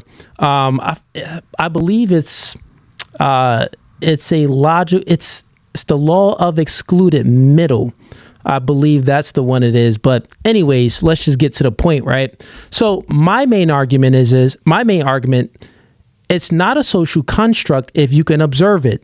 He just agreed with me then, because you can observe fire. Fire wouldn't be a social construct. He says that it doesn't have any description, but yeah, we do have a description of fire. We have a description of blue, right? We have a description, just like certain colors in a rainbow. You mix certain colors and it actually creates blue. You mix certain colors, it actually creates purple. You mix certain colors, it actually creates yellow and orange and red. You get what I'm saying? So we have descriptions of all of this. And also we have things of what it's similar to. Water. I mean, blue. What's that similar to? Water. Red. What's that similar to? Fire. You get what I'm saying? We have all of these words that have definitions, that has a description to it. His mistake is, just because you have a word and you have a description does not mean you actually derived meaning from it. You derived meaning, and the type of meaning I'm speaking about is good, bad, indifferent, things like that. That's meaning to things. Well, fire is hot. Is that meaning? No, that's describing the effects of fire. That's still under the description. Black is bad or black is good. Oh, wait. That's meaning now. But black is dark. Black you can't see. That's describing. Like dark is void of light. You get what I'm saying? Stuff like that. When you're describing things, that would be a description void of meaning. So I would love for him to come back in so we can get down to the nooks and crannies of things, because the main thing is he went down a rabbit hole of when you start to think about all the effects, you actually start to manipulate yourself, because it's like, wait, what the freak? Well, now I actually think everything is a social construct, because that's what he was going to get to. You know, those people, what type of people think that everything is a social construct? Feminist? Communist? They think that everything is a social construct, egalitarian, people that believe in egalitarianism. Oh yeah, things are just a social construct. Things should be equal. You get what I'm saying? So it leads you down a path. I believe that gentleman wouldn't go down that path, but he's stuck on a certain specific path. Welcome to No Fugazee podcast. State your name and where you're from. Just gotta turn on your camera, man. Okay, looks like Clout Jones came back in. Let's bring him back up. And whoever this individual is, it looks like you're listed under my chat as Black Boy Wonder. Go ahead and turn on your camera and I'll bring you up next.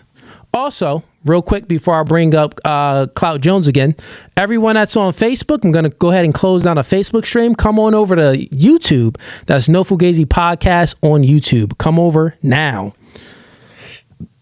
Come over now. All right, let me go ahead and close this out. Give me 1 second here, chat.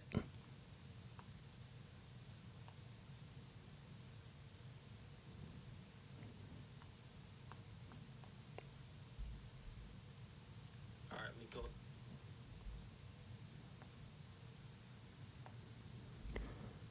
All right, so now we are currently only live on YouTube. Let's get it. 1 second. Uno momento, por favor. Gracias.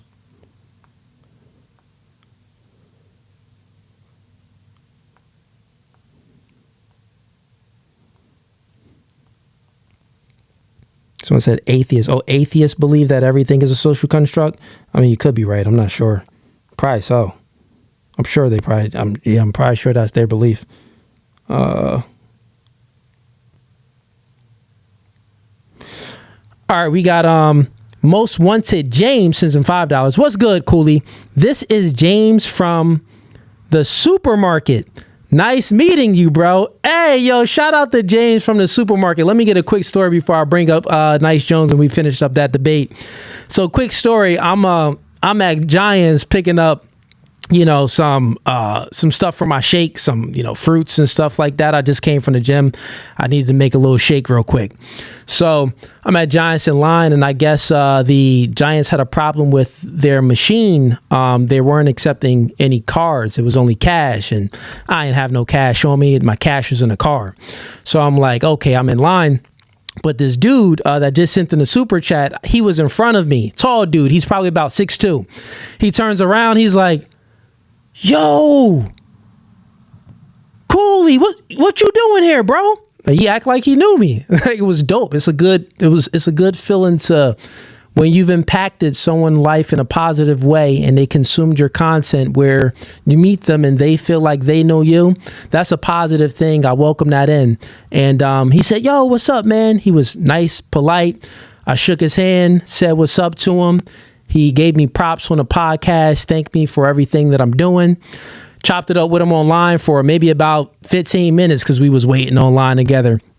I ran to the car to get the cash out my car. He held my spot in line. So shout out to you, brother, for for holding the spot in line, giving me much love and all of that, man. Appreciate you, dog.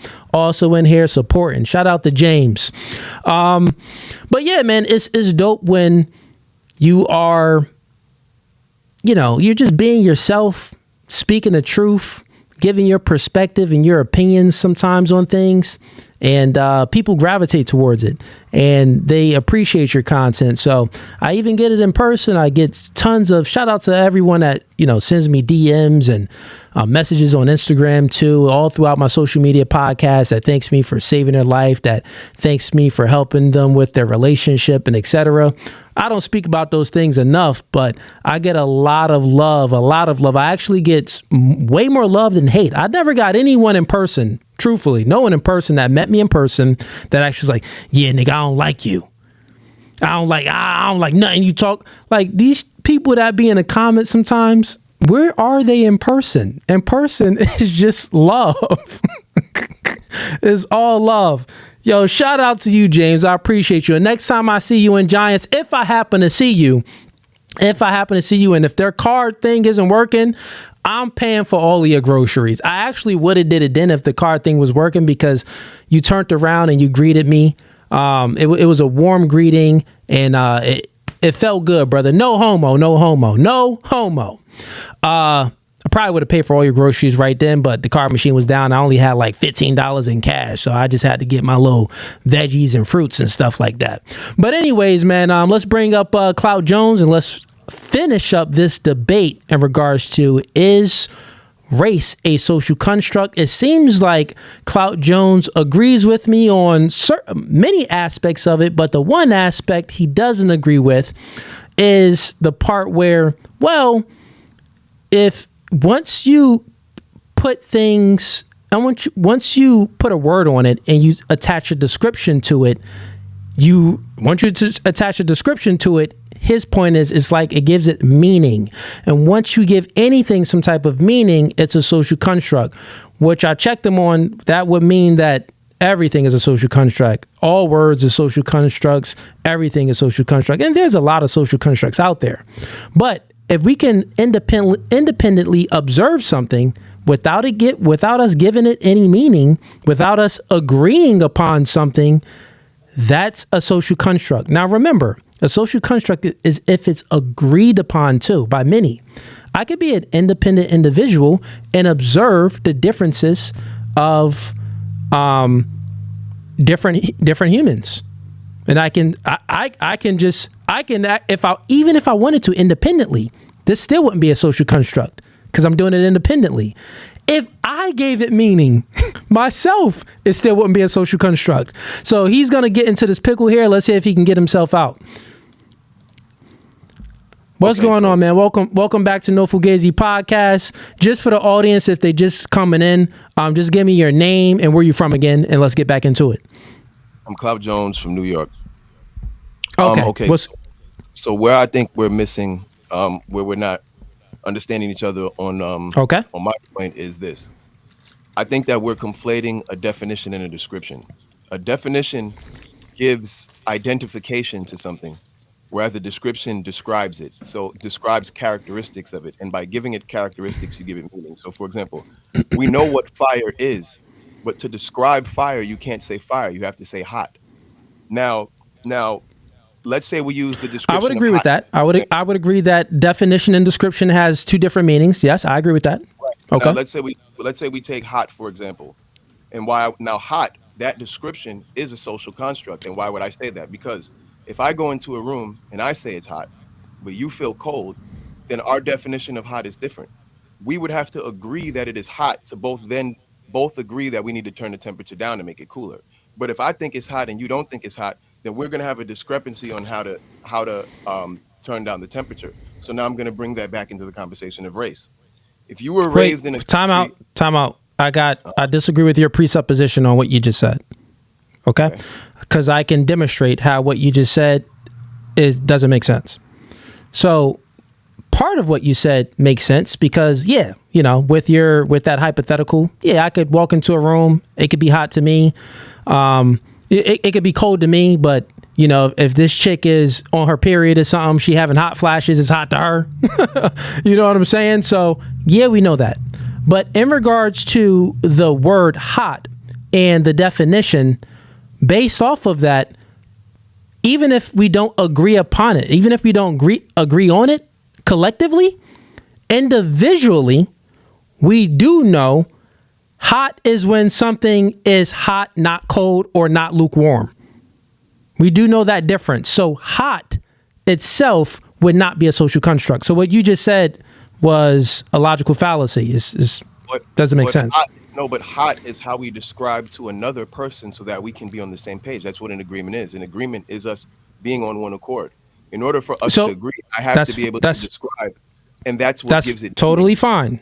That's totally fine. But when we're speaking about real quick, because you're moving the goalpost a little bit here. Let's stay on the social construct. I'll tell you how you're moving the goalpost. But it's not. You're not moving the goalpost like to do it like disingenuously. You're just moving the goalpost. So let me explain. Let's bring it back.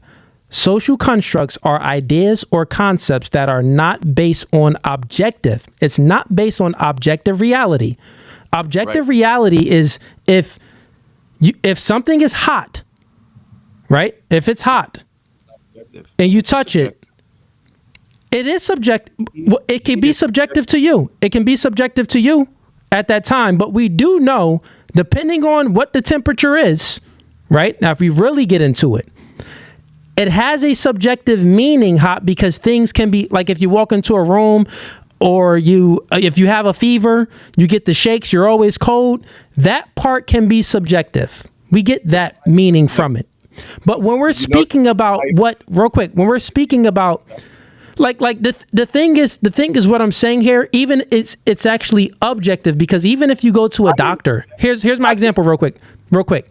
Even if you go to a doctor, the doctor don't know that you feel hot or that you feel cold because you have a fever, right? They don't know this, but they'll ask you, do you feel hot or cold? And then when you say that you feel hot or cold, like if you say, I feel a little cold right now, I feel cold, then it's like, well, yeah, your temperature is high. That's probably why you feel cold, but it's not actually hot in here. So they can still understand objectively how you actually feel in that moment because the word hot is not a social construct, meaning that like we don't even have to agree on this. It's a reality. You get what I'm saying? It's a reality. I think you're conflating objective and subjective. Fire is objective. Everybody knows what fire is, but their experience of fire is not the same. That's why descriptions are subjective. No, to some people, I've agreed. Yeah, real quick. I've already agreed to someone can feel hot and it can be subjective, but we still have like an objective, like hot is still It still can be used objectively too. It's both. It can be used objectively and subjectively. But that's much different than. But what I'm saying is you're moving a goalpost because real quick. I got you. It's a moving of the goalpost because it's much different than the observation, like from what we're seeing. No, it's when you're not, speaking about, real quick. Hot is a feeling. That's much different. Real quick, bro. Hot is. I'm just letting you know that what you're doing here is you're conflating two different things, which is like inherently moving the goalposts. It is because hot is a feeling. How are you gonna observe hot unless you see a fire and then you can assume it's hot? Bro, that's probably the only way you can observe hot. You're proving my point. You can't observe hot. You can observe fire because fire is exactly. But like I said that hot is subjective, which is what makes it a social construct because it's not in conformity with objective reality. Like you said, that's the definition of it. I already told you that it can be objective and subjective, right. But here's the point that I'm making, that you're moving the goalpost because it doesn't map on to, stop it real quick. It's a bad example. It doesn't map on to race. It doesn't map on properly. It's not a good equivalent. So let me finish the definition real quick so you don't continue to move the goalpost. I'll read it again for the chat real quick. I got it real quick. I'll read. I got it, bro. I got you because I'm interrupting you because you're moving a goalpost, and I need you to get to I need you to speak about the cause, not the effect. So this is the cause of the debate. The cause of the debate is this for the chat and for you, because I need your thinking to be linear, not tangential, because it's tangential, it's all over the place. So let me get you back on track. Social constructs are ideas or concepts that are not based on objective reality. It's not based on objective reality. You get what I'm saying? But are instead shaped by human interaction and collective agreement within a society. So it has to be collective. It has to be collective. When I'm telling you that if I can observe something independently without anyone telling me anything or without me deriving any meaning from anything that anyone told me, that means that it is not a social construct. Colors are not a social construct. I can observe blue, red, orange, green, purple, pink. I can observe these things. I can observe this person has these features that's very distinct from these people. That's an observation. That isn't a social construct. So go ahead. All right. So stick on the definition. That's what I'm saying. I understand the definition. Again, I think you misunderstood my argument, but I'm going to use another example because you said one thing that you said was objective. You said that, for example, color, right? Like you said color and how color is described. Now, colors are objective. Colors can be objectively observed. However, how people experience and describe those colors isn't objective. And they've proven this in certain countries in Africa. There are countries in Africa where they don't have a word for green, right? They don't have a word for green. So in order for them to describe green and blue, if they only have one word to describe it. So if you hold up green and you hold up blue next to each other, they can't tell the difference between them because their mind doesn't have the language to be able to understand the difference between green and blue. Once they're taught the word blue, now they can understand the difference between green and blue. But understanding the difference between them, that is the part that's the social construct. No, that person is probably colorblind. So, and I already gave you a leaf, and I said that there are exceptions when it comes to color because some people can be colorblind and they can blend certain colors and view it differently. Now, in regards to, like, when can I get a chance to finish? My argument. I mean, you going on a monologue, but. I had a point of I disagree with your presupposition, so I didn't even want you to get any further so we can talk about let's go point for point. Write my points down and disagree at the end. You don't have to interrupt me in the middle. You don't have to. Well, I mean, this is how I like debating. I mean, it's many styles of debating. We can do it back and forth, or we can let people go on monologues. I'd rather not do the monologues. I don't feel like I'm not in a mood to do monologues right now. So let's just do point by point. So real quick, you had a point, right? Your point in regards to people in Africa, they see blue just like they see green. The only reason why they see blue and green, they see it the same, is because they don't have a word to describe it. Guess what I would say? Blue and green is vastly different from one another. We can observe these things. We can observe the differences. I would say that what they're probably not telling you is that some of these people are probably colorblind. It's probably something within their DNA or something where they have some type of defect and they're seeing blue just like they're seeing green. Remember the dress? Hey, is the dress blue or black, or is the dress white or gold? Some people seen the dress as blue or gold. Some people seen the dress as white, blue or black. Some people seen the dress. Let me finish the point real quick. Some people seen the dress as blue and black. Other people seen the dress as white and gold. The thing was, the only thing it wasn't any colorblind difference. You know what it was when it came to that example? So here's an example to prove my point, to disprove your point. Right? You gave an example. Here's one. So the only thing that was different, no one was colorblind in that example, but due to, it was a few things. One, the way the phone you had, the way it was, the way the light shined on your phone, and certain people, depending on their DNA, how they observe the lighting from the picture and how it comes, how that lighting extracts from the phone into your eyes. Some people will interpret it as blue and black, and other people would interpret the dress as white and gold. So once again, this would prove what I just said, what you were talking about, totally wrong. It has nothing to do with, you said that, well, it's because they don't have a word and they don't have a word to describe it. No, that's not true. I think that is something similar to the dress example. It's something with the DNA, something the way they're just seeing it is just wrong. No, it wasn't colorblindness, because when they gave them, I'm saying that it's a form of colorblind. A word for what the color was, they were able to make the difference. Then they were able to make the difference. They were able to make the difference between it.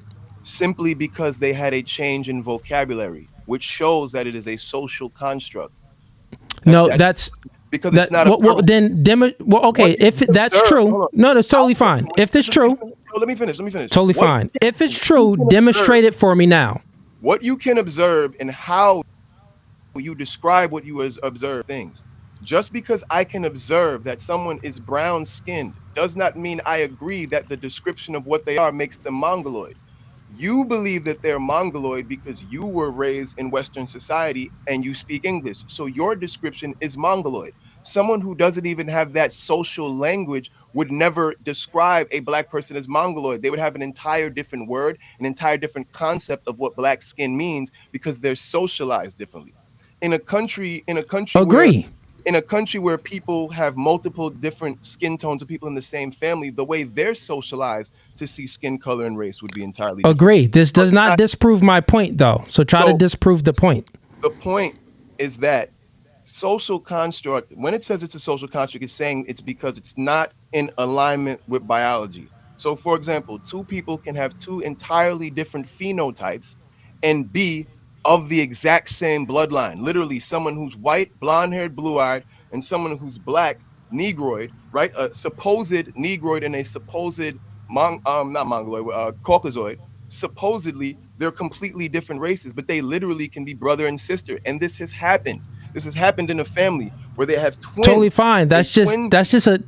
So now you're getting into a category error. You're just making a category error, and I can explain that. But I'll let you finish. Go ahead. So just the simple fact that two people who are phenotypically different can be biologically the same. These are twin sisters. They're paternal twin sisters. They have the same DNA, but phenotypically they look like two different races based off of how we classify people. But realistically, they're not different at all. They're the same blood. But we classify them differently because of our societal lens. So we would say this girl's white and this girl's black. And when we see them together, we would never see them as sisters, but they are sisters. But you would never judge them as sisters because of your societal lens. But someone who grew up in their family would know that they're sisters. Why? Because they have a different societal lens. You're objective based off of their reality. This is just moving back into effects, which this is. You're manipulating yourself and trying to manipulate the audience, and I will explain how. Don't give the opportunity. Because you're just speaking about effects. These effects, we can agree. Let me finish. These effects we can agree on. I am arguing in good faith because you still didn't disprove my point. Like, you're just speaking about things that I could say, okay, I agree on that. Well, this is what I don't agree on, but I can actually prove, like, I can actually prove it. So I showed it's not objective, and I showed that it's not, and it doesn't connect with biology. You haven't even attacked. You didn't show that. You didn't show that though. Literally, the fact that two people who are phenotypically different and would be called two different races can be of the same exact family and bloodline and can be twins. So proof. Once again, let me teach you something real quick, bro. What you're doing here is you keep moving the goalpost away from the definition rather than attack the argument. What you're doing is I'm attacking the argument. Your argument is not rooted into the definition. Real quick. That's why I got to keep on repeating it. Listen, Claire, bro. Listen. Just listen real quick, man. Just listen. And please attack it. Attack what I'm saying, because you haven't been attacking it. Social constructs are ideas or concepts that are not based on objective reality, but are instead shaped by human interaction and collective agreement within a society. So it's not based on objective reality. You would have to prove, the onus is on you to prove how, if I independently, once again, not agreed, if I independently observe the differences in people, not based off of if these people are good or bad, not based off of anything like that. I don't know these people from a grain of salt. You just put them in front of me. Stop it, man. Let me finish. You just put them in front of me, and I independently point out differences, right? And I independently point out similarities. Mongoloid is different. Let me finish, man. Let me finish, right? If I can independently do that, then that isn't a social construct.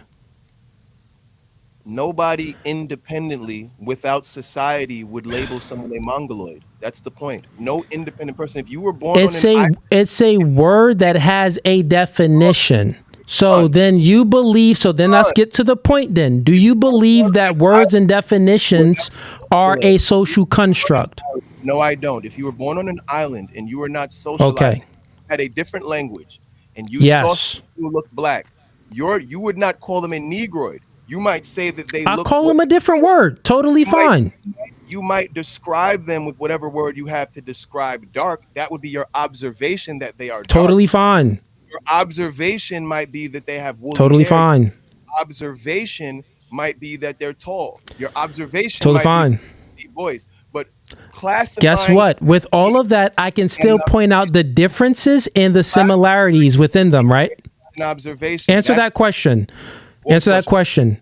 The question is within my observation, and let's just do this, bro, because you're gonna get yourself in a situation here. So let's just say hypothetically, right?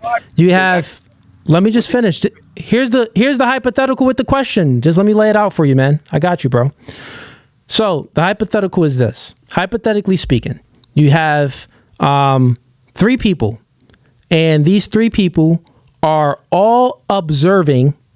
They're all independently observing without no one knowing, right? Without no one knowing. They are all independently observing 3 other people from different continents. Or no, sorry, let's not even make it hard like that. They're just observing 3 different people, right? So you got 3 people observing 3 different people, but they're all observing the same person. So these person A, B, and C are all observing person D, F, and G. They're all observing those people, right? Yep. This is the hypothetical. Now, what you're going to do is, within this observation, within this scenario, you're going to tell each person, write down the differences that you see in each person of D, F, and G. Write down the differences, and then also write down the similarities. Now, when you, this is the example here. Now, what you'll notice is from person A, B, and C, their differences that they write down and their similarities would match. It would match. It would match. So stop it there. No, stop it. Let me finish the point. Let me get to the question. Let me get to the question. Now, if they will all match up from what they observed, is that a social construct? Yes or no? No, I wouldn't. I never said that was. Okay. So, of course, that's not a social construct. No. Stop it there real quick. Just stop it there real quick. So then the only way it can be a social construct, as the definition says, is if they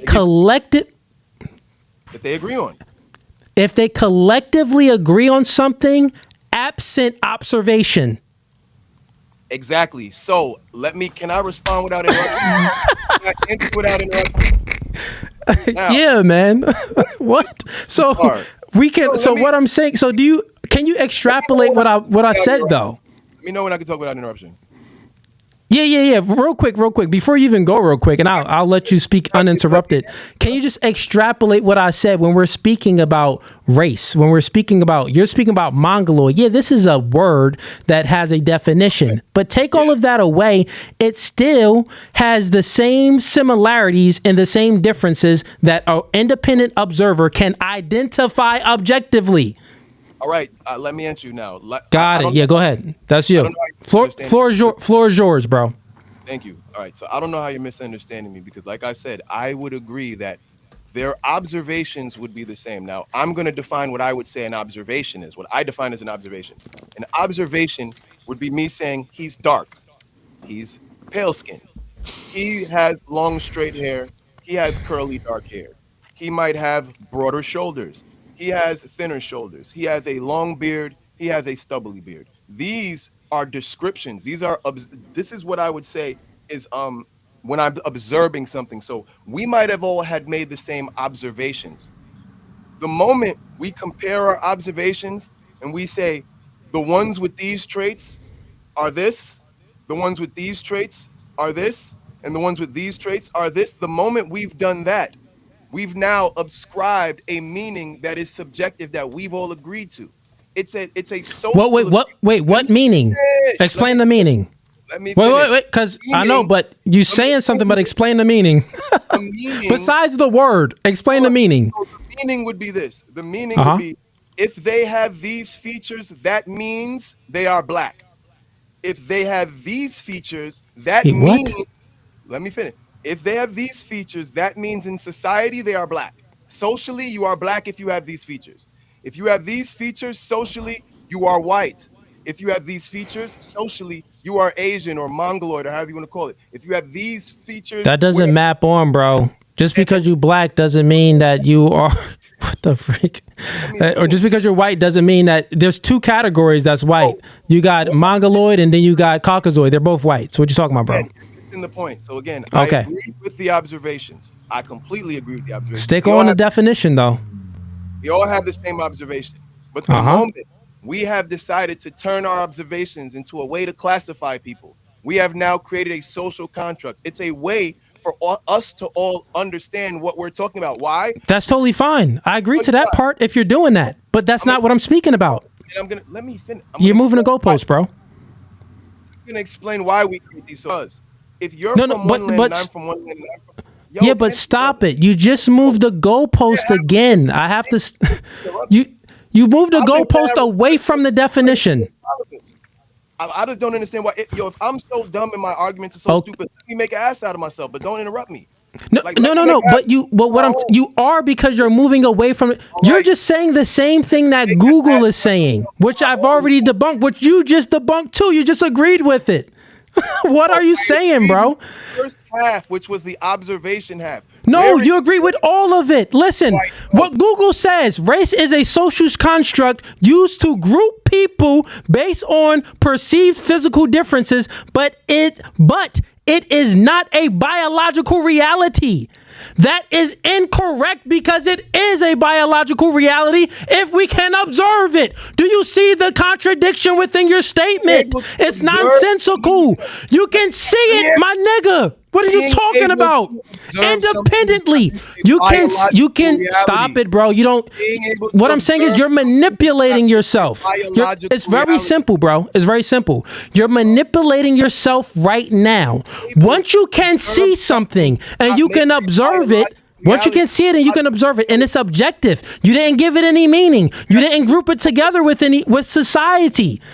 If you don't do that, it's not a social construct. And guess what? You can do it. I can do it. We can all independently do this without any words and any definitions because we can observe it. The first law of logic is the law of identity. You are void of logic right now. You're not using logic. The law of identity, what you can observe, what you can identify. Do you get it? These are all biological realities, bro. Logically without interrupting me, but you're getting emotional and you're interrupting. No, I'm not getting emotional. We're going around in circles because you like the other black. No, it's not the need to be right. You're getting off. Listen, bro, I'm trying to teach you. It's not even a debate right now. I'm just like trying to teach you. Everything that you're doing right now, you're getting off of the definition. Stick with the definition. Conversation repeating the definition word for word to make sure we. No, you didn't. I repeated the definition. You repeated my translation of the definition. When I first hopped on, I repeated you word for word just to make sure that we were on the same. It wasn't word for word, but what you did was you were genuine and you said it was.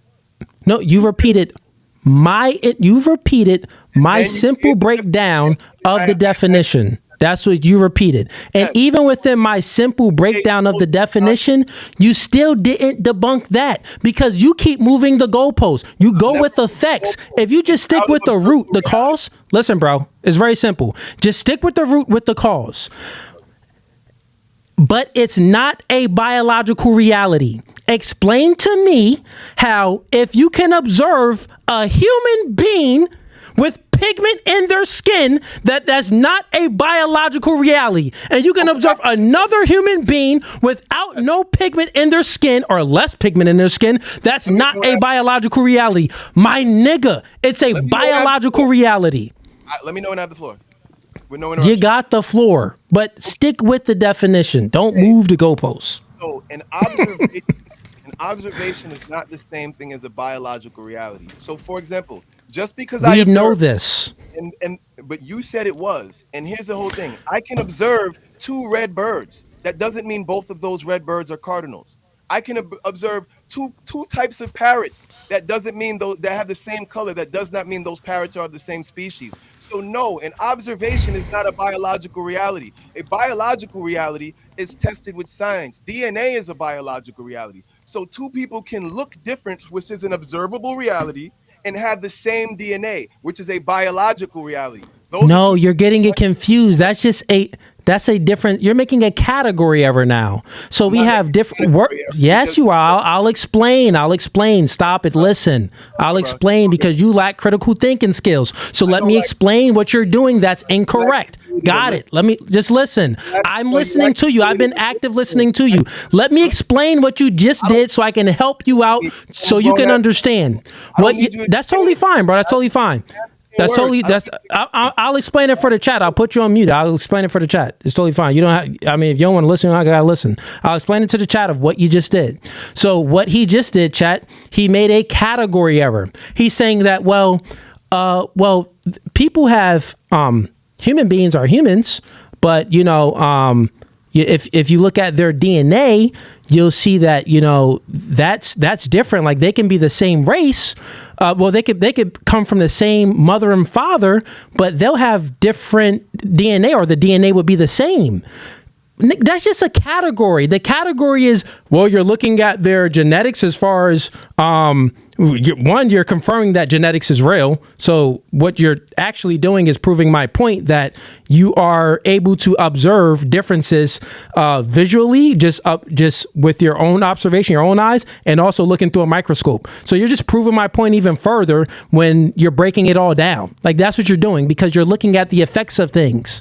When you look at the effects, you're making a category error, because you'll start to see like, well, we're all one human species. Yeah, my nigga, I already said that. If you listen, we are all one human species. But guess what? That's a category of human species. What's a subcategory in human species? What's a subcategory? The differences. The differences. You got a mom, you got a father, you got a sister, you got a brother. We know these things are different. And then within that, you got, oh, well, we can observe it different in that nose. We can observe it different in that pigment of your skin. We can observe it different in that facial feature there with your chinky eyes or big eyes or whatever it may be, or pointy nose or wide nose. These are all subcategories. So you have he was making a category error where he's trying to put everything in one category, but when he's also explaining it, he's explaining the differences of the subcategories. No, you have to be able to critically think and know that we are a human species category. Within this category, there are subcategories. And within those subcategories, there's more categories. That's all that is. Now, you can say that, well, Cooley, that's a social construct. Well, then, everything is a social construct. That's what I was trying to allude to. Anytime you give a word a definition, he believes that it's a social construct. So if that's what you believe, then no argument, no debate. I'll just say, okay, fine. No debate, okay, fine. You know, if words are a social construct, that's totally fine. You're off of mute, bro. Go ahead. Talk. You're purposely mischaracterizing my argument, because I'm not saying that words are a social construct. I think you're purposely doing that to take out the relevance of my point. And I mean, I get it. It's a good explain. Okay, so explain how it's not a social construct then in your worldview. Again, in order for something to be a social construct, it has to be something that's socially agreed upon, that's subjective, not objective to reality. It's subjective. Again, observations are objective, but how we describe them is subjective. I might see that bird and think that because it's red like a cardinal, that it's a cardinal. And that might be how I describe it. But genetically, it's not a cardinal. They're not genetically related at all. I might see two types of eels and think they're not related at all, and think they're very different because they have very physical features and they're from the same bloodline. So all of those things. Oh, bro, you gotta. It's crazy. Like, you can't even help yourself. No, I'm just letting you know that's you're not disproving my point. You're just speaking. By the definition of social construct, if it is subjective, which it is, then it is a social construct. Stop it. That's not the. So once again, you don't understand. That's the definition. It's not just subjective. It's also if it's agreed upon. Yes, I was getting to that point. All social contracts are things that are agreed upon. That's what a social contract is. But it's not only if it is subjective. So I can listen. Not being objective is subjective. There's only objective and subjective. If it is not objective, it's automatically subjective. Subjective is based off of the viewer, and objective is completely objective doesn't change. You have to add both of them. So in order for it to the word social construct is very simple. In order for it to be a social construct, buddy, listen, it has to appeal to both it has to appeal to both subjective and agreed upon together. Stop it, bro, because you need help. Yes, they are agreed upon by the social contract. Okay, so explain to me if I independently observe something. You can't answer the question. If I look at a group of people and describe and say that group of people, I look at that group of people, I say that group of people, those are the Moors. And then you look at that group of people and you say, yes, those group of people with those features, those are the Moors. We have just made a social contract and a social agreement. If I look at a group of people with certain features and say, those are the blacks, and you look at them and say, yes, those are the blacks. Stop it. Nope, that's incorrect. Only if it has to appeal to two things. Stop it, bro. Listen, bro, this guy, listen, it has to appeal to two things. Let me educate you. It has to appeal to it being subjective and also it being agreed upon. What you just did, you did an agreement. If I say that, oh, we agree to this, oh, and you agree to that, that's the agreement. You didn't, what if it's objective and they agree to it? If it's objective and they agree to it, guess what? It's not a social construct. It's not a social construct. Do you get it? In order for it to, stop it real quick and listen. In order for it to be a social construct, it has to appeal to both it being subjective and agreed upon things, something that we agree on. If it is objective, but we agree on it, it isn't a social construct. Because it's objective. It's rooted in biological truth. It's objective. That's not a social construct, even if we agree on it. So do you get it? You keep saying things and you're giving examples of one but excluding the other. If you are going to defeat my argument, listen, bro, if you're going to defeat my argument, you have to include, well, you have to prove, well, coolly, what you just said is one, subjective, and also it's agreed upon. That's what you have to do. I'm disproving your argument very easily by saying I can independently observe the differences and the similarities in people objectively. Well, this could be my subjective experience, but the biology of what I observe would be objective, because if you get 1,000 other people to give their similarities and their differences, it would match up. So it's objective. It's objective because we all got freaking eyes. We can see. You get what I'm saying? It's that simple. That wouldn't be a social construct. The social construct would be, again, let me just teach you. Let me learn you, bro. Get some knowledge real quick. The social construct would be if I say, well, I believe that what I'm observing here is X. What you're observing here is Y. Your observation is different, but let's go ahead. We got different observation. It isn't objective. It's subjective to both of us. But let's agree on mine, or let's agree on yours. Whichever agreement we make because our observations are different, well, then that's a social construct. Do you understand? Thank you, my friend. Now, please stay on the definition. Don't move the goalposts. Here you go. Okay, first, the way I'm going to demonstrate and be genuine with now, your responses, man, because it ain't looking good for you. Don't interrupt. What is objective is what you can observe. How you classify what you have observed is not objective, especially when you're using that to communicate with other people. So if I have my own descriptions of what I've observed, that is now independent and objective. The moment I use language to convey it to someone else and we agree that the terminology that I have decided to describe this thing as, we agree to use that terminology to describe this group of people. The moment we have done that, we've changed it from simply being an objective observation, and we've made a subjective understanding and meaning to what that observation is. So the observation is the features. That is the objective part. The subjective part is how you classify the features. Once you've classified the features, you've given them meaning, which is one of the points of it being a social construct. The other part of it is agreement. We agree in many ways. Not every agreement is a straight up, do you agree, I agree? Many social contracts are agreed upon through consent. So if I'm a white guy and I say, those are niggers, and the other white guy says, yeah, they're niggers, we've agreed that they're niggers. So that is a social construct that we've created. You're just explaining what we all know, bro. Disprove my point wrong. So that isn't disproving my point wrong.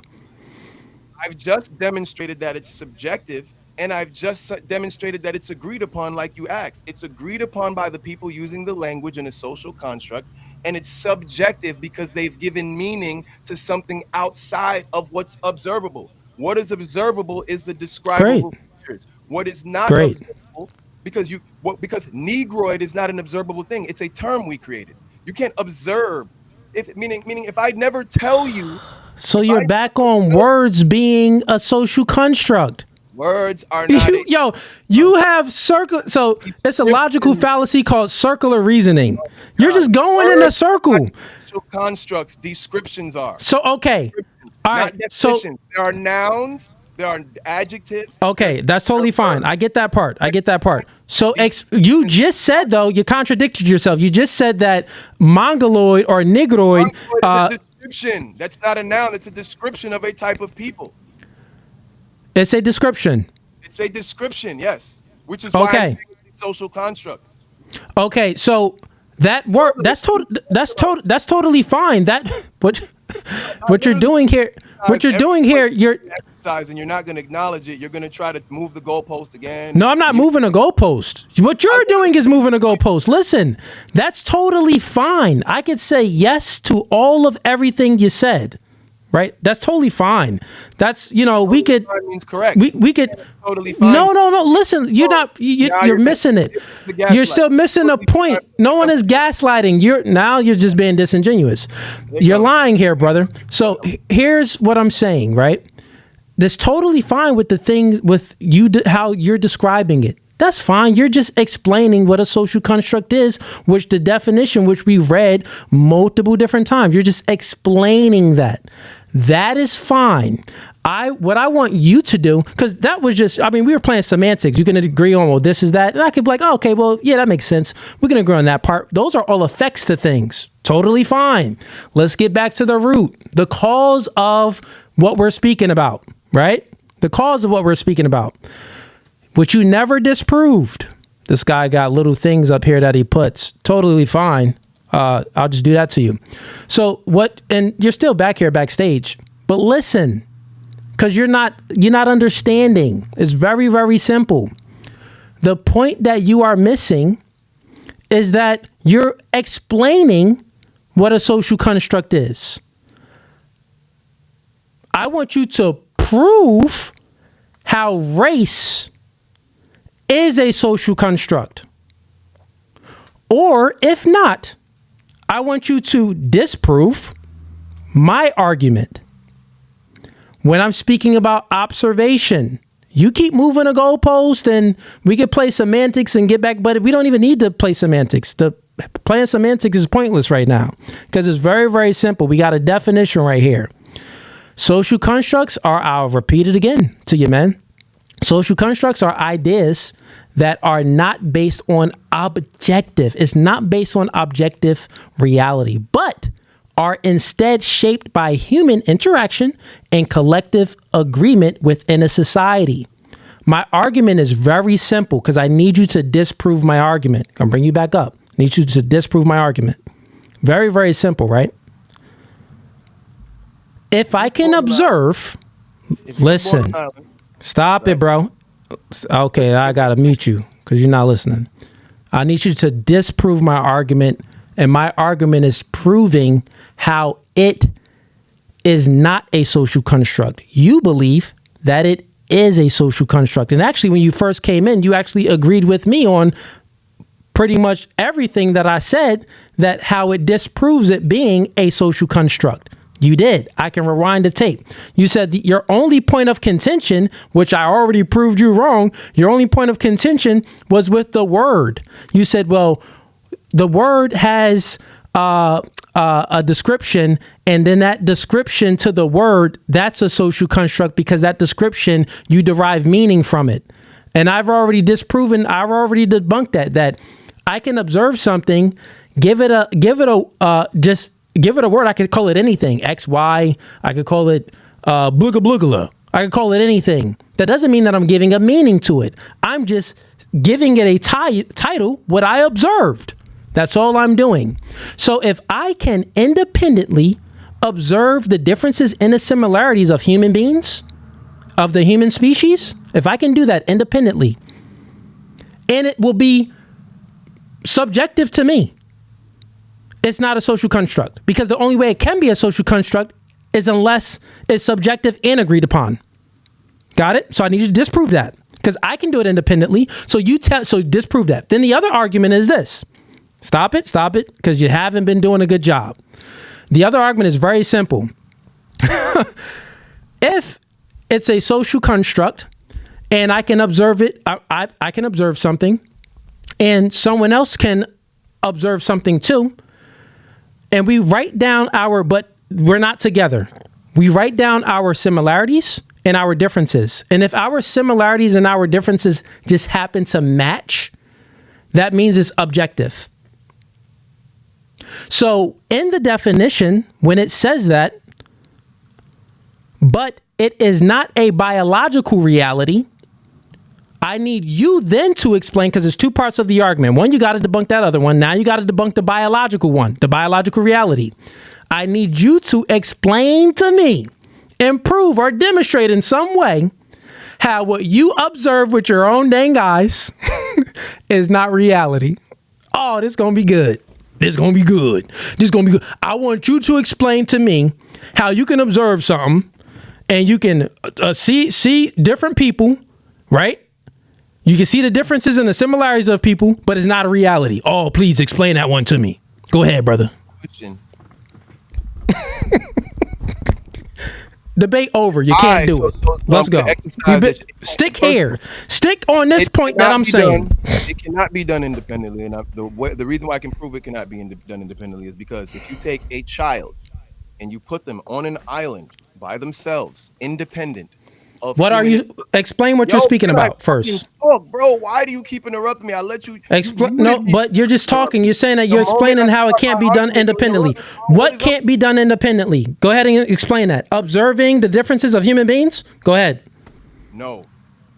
What? Social construct cannot be created independently. Race, what I'm calling a social construct.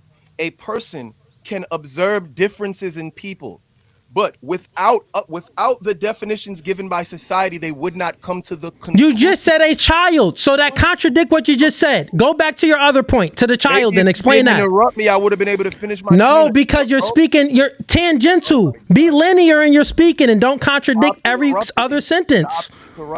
Do not contradict every other sentence you say. I'm gonna go to the child. Yeah, because you're about to contradict yourself. If you put a child on an island, and they were by themselves on that island, and then you were to introduce them to people of different colors, the child would, yes, obviously be able to observe that those people have different physical features.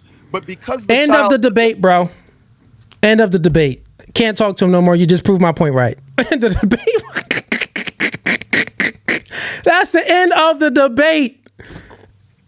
I ain't going back and forth. We spent 45 minutes on this. He just can't get it. Once you said that, once you just said it, you proved my point right, and you proved your own point incorrect. Once you said that, if I put a child on an island, you put that but in there, you was about to start lying. Well, but lies, nigga, but contradictions. That's what that is. But contradictions. You put a child on an island. He just said, yeah, the child will be able to observe the differences of people. Booyah, right then and there, debate over. So what we observe is not, my main point is very simple. Race is what we observe. We observe the differences and the similarities of people. That word of race, of what it means, that just has, now he can say that Mongoloid, Caucasoid, and Negroid, and since it's in a category, we can say that, well, it's getting to be more social constructive. But once again, if it's objective, it is not a social construct. And that's the point that he didn't get, little buddy. Let me pull the definition up for everybody in the chat real quick so y'all can just see when people can't critically think. They don't have any. He was critically thinking to a degree, but he couldn't think linear. Like start here and then let it progress. But he would start here and then like go somewhere else and then try to go to the middle and then try to go to the beginning. No, nigga, 1 + 1 = 2. So let's go to the definition. Let me go ahead and share my screen so you can see, because you have to have both of them. So once again.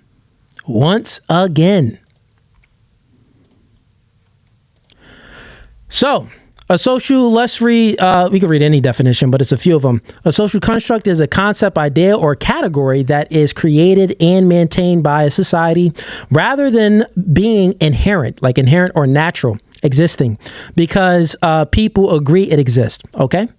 What I've just explained. Social constructs are ideas or concepts that are not based on objective reality, but are instead shaped by human interaction and collective agreement within a society. So let's just think about this critically. This means that in order for something to be a social construct based off of this word and this definition, it would have to embody all of these characteristic traits, not just one, not two, but all. So in order for it to be a social construct, it's not based on objective reality. So you got to prove that what you observe is not based off of objective reality. Yeah, it's going to be real hard to do, but he can't do it. He tried, he failed.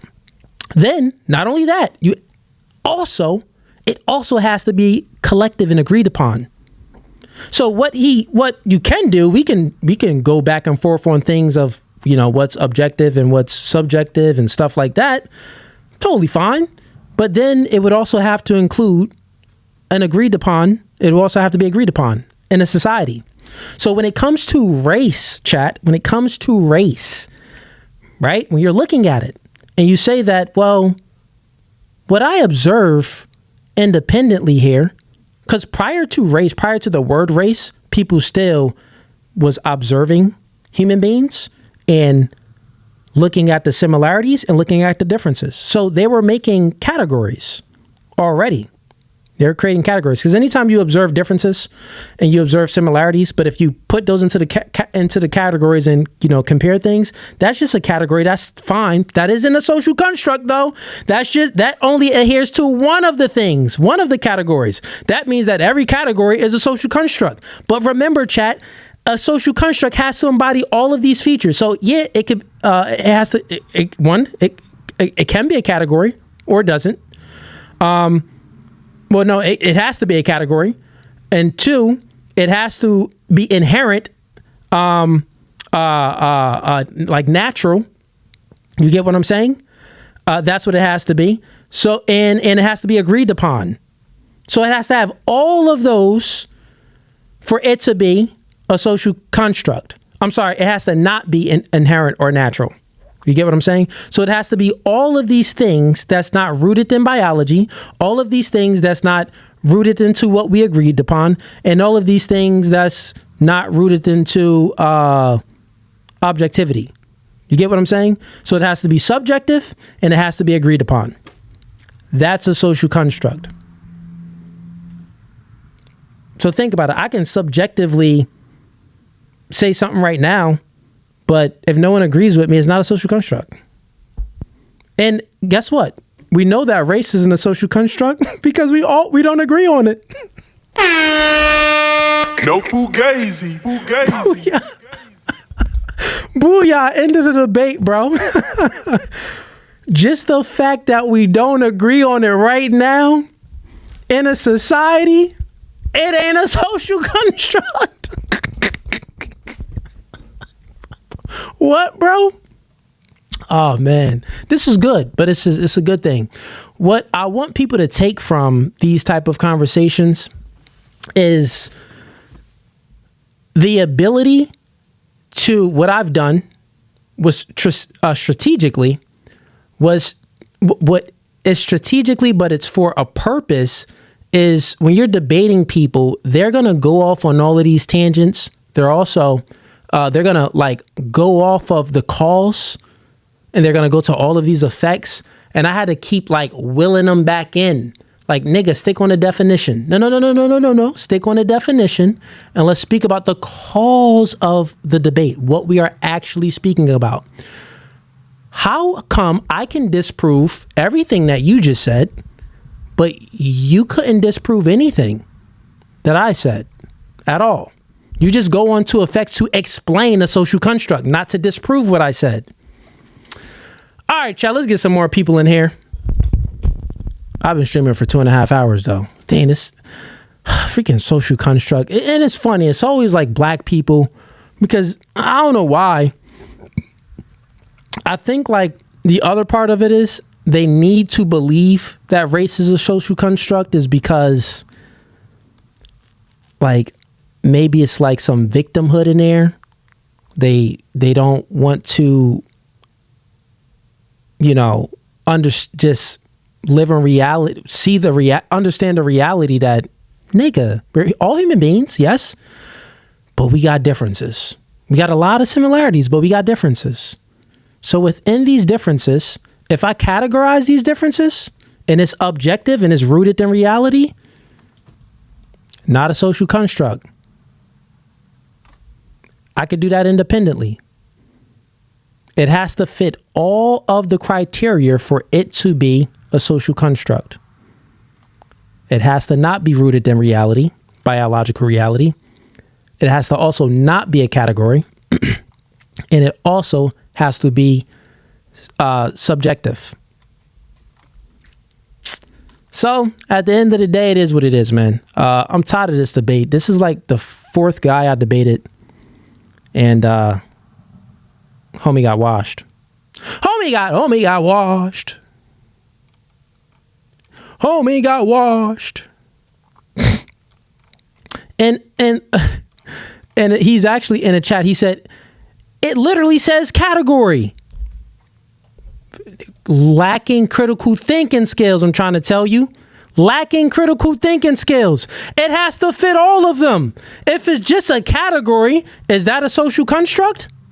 If it's objective, it's rooted in reality, and let's say we don't agree upon it, but it's just a category.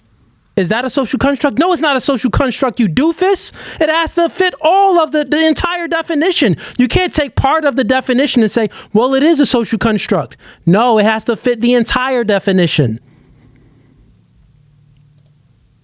Freaking silly kids. Tricks are for kids, man. Tricks are for kids. Oh, let me put it back. Full screen on your boy. All right, chat. Let me see. I think I can give one more reaction to something. We got some stuff that people sent in. I'll give y'all one more reaction because we were talking about freaking social constructs. Yeah, I see y'all in the chat. W, no Fugazi. Yeah, man, it's very simple, bro. Very, very simple. Very simple. Okay, I'll do this. We got some people in here. So, I'm going to drop some news. First, let's get the likes up, and I'm going to drop some big news on y'all. I'm going to drop some big news on y'all, and I want y'all to also, I'm going to include y'all in this big news because y'all going to help me with the final decision on this one. So get the likes up, and I'm going to drop some big news on a new podcast that I'm doing with the gentleman. So get the likes up. I need everyone to like the podcast now. I'm going to drop some big news, and then I'm going to put a poll because I need y'all to make a decision on something. Well, to help us make a decision on something. So where we at right now? Let's see where the likes at. Let me check. Where we at? 64 likes, bro. Get the likes up now. I'm going to drop some big news. Y'all going to like it. Get the likes up.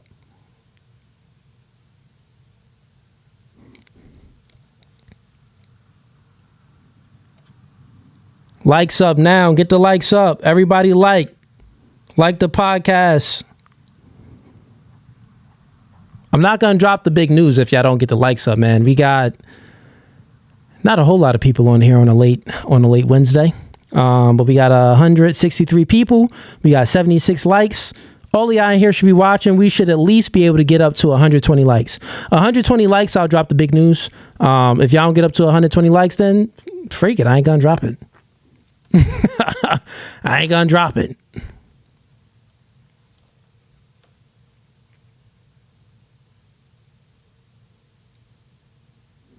Let's get it. Get the likes up.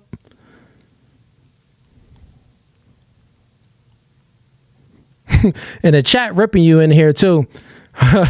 Clout Jones, that's your subjective description. Yeah, like I could have. The thing is,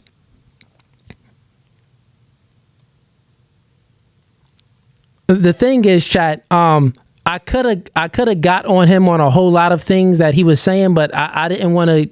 That wasn't my strategy. It was just to will him back in and get him down to the definition, because he just kept contradicting himself, and he actually never disproven my point. He would also agree to my point, but never prove it wrong. It's very, very funny. Yeah, it's crazy.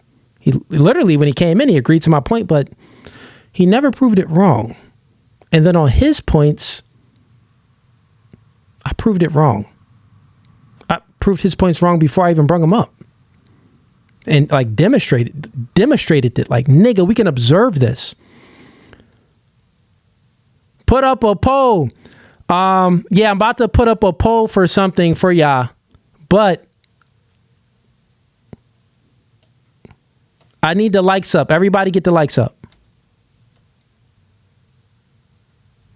Cooley, big news is a social construct. That's funny. That is a good one.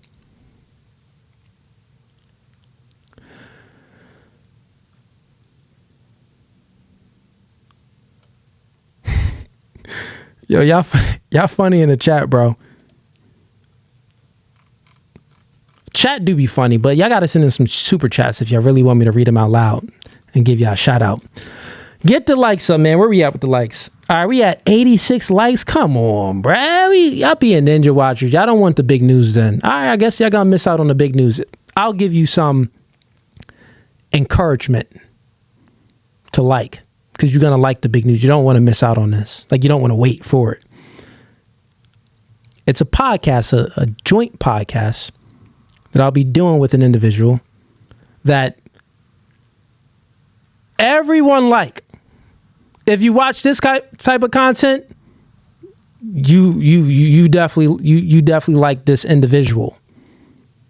If you watch this type of content, you like this individual. So it's big news. And in regards to the podcast, I have a question that I want you guys to actually give me some ideas on for this podcast. So, but we need to get the likes up. We need 120.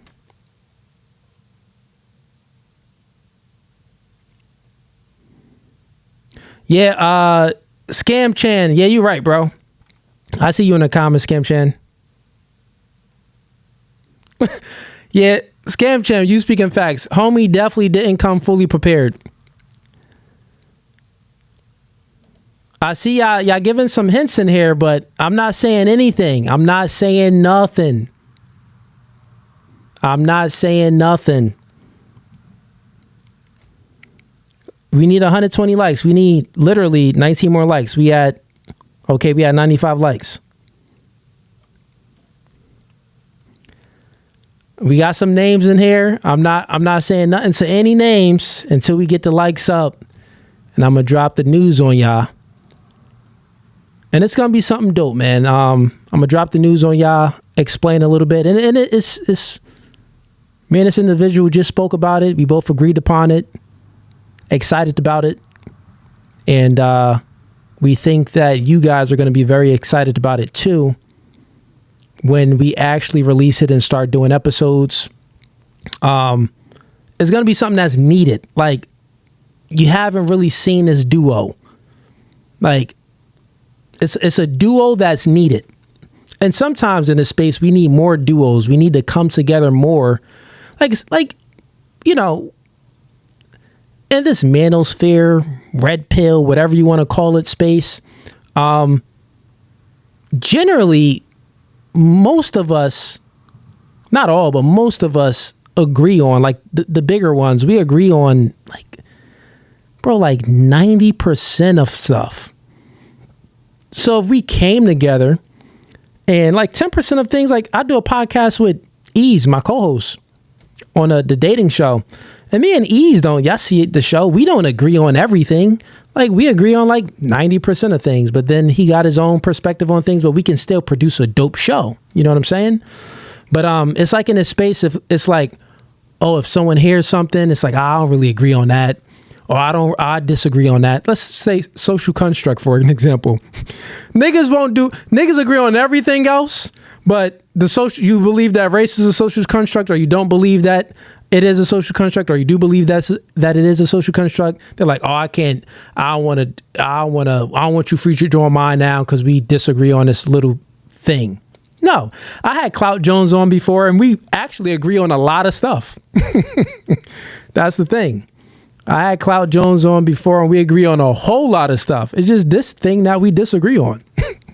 So he's welcome back on the podcast anytime. I'll definitely bring him up for sure. And also on the core, our core principles, I believe me and Clout, I believe, if this is the right person that I'm thinking of, when I had him on a debate where we debated, I think, some Hebrew Israelites, and I believe he's a Christian or something like that. We agree on a lot of stuff. Whole lot of stuff. But all right, where the likes at? Hold up. Nah, y'all got to get the likes up, bro. Got a lot of Ninja Watchers in here. Listen, y'all got 3 minutes to get the likes up, or I'm just going to go ahead and end stream.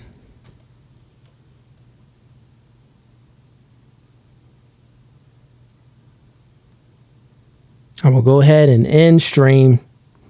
And, whenever I drop the news, I drop the news. Y'all get the news when y'all get the news. All right, where we at with the likes? Let's check again. We at 102.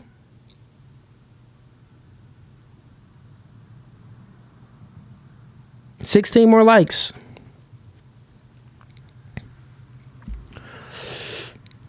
Oh, we at 104 now. 16 more likes. All right, let's see if I can react to some content. Let's see what we got here. Let's see if anyone sent me something on my email. Hold up. Hold up, chat.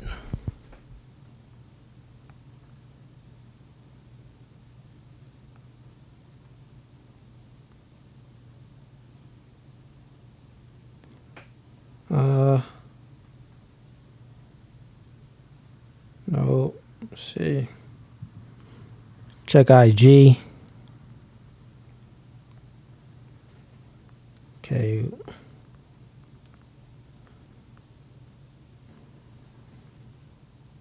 My recruiter just sent me a confirmation. We got 7 girls coming this Friday for the dating podcast. I do got the mics fixed too, because I believe on the last episode we did, 2 of the girls had some audio issues with the mics, and we had to make the girls share the mics, but I got that taken care of. That is officially fixed.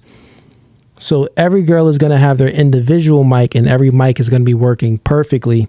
But my recruiter just sent me a confirmation that we got a total of, well, here's the thing. We got a whole lot of them booked, but he said full confirmed that he believed that they were coming. 7. It could possibly be more. Sometimes possibly be less. But I think normally when he gives me this by Wednesday, it's fairly accurate.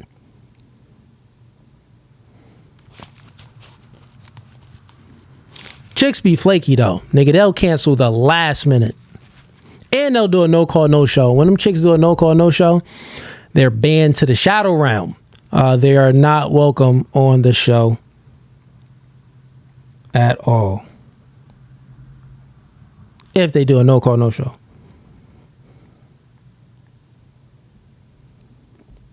All right. Looks like no.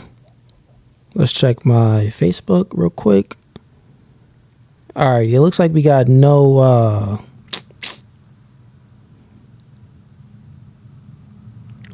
one sent in any clips, so I guess y'all don't want me to react to anything. Let me check my other email and see if anyone sent in anything. Chat, y'all still out here roasting Clout Jones?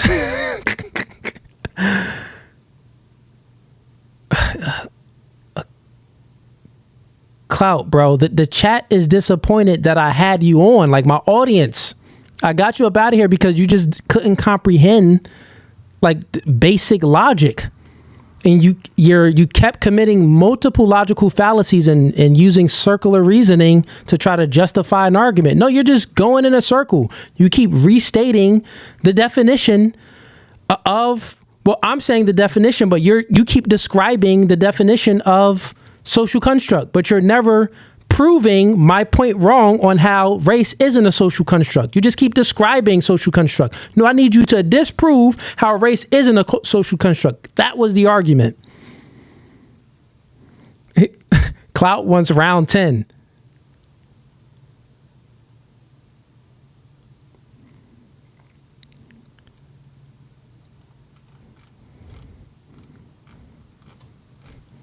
Clout, if you disagree with other things, I'll have you back up.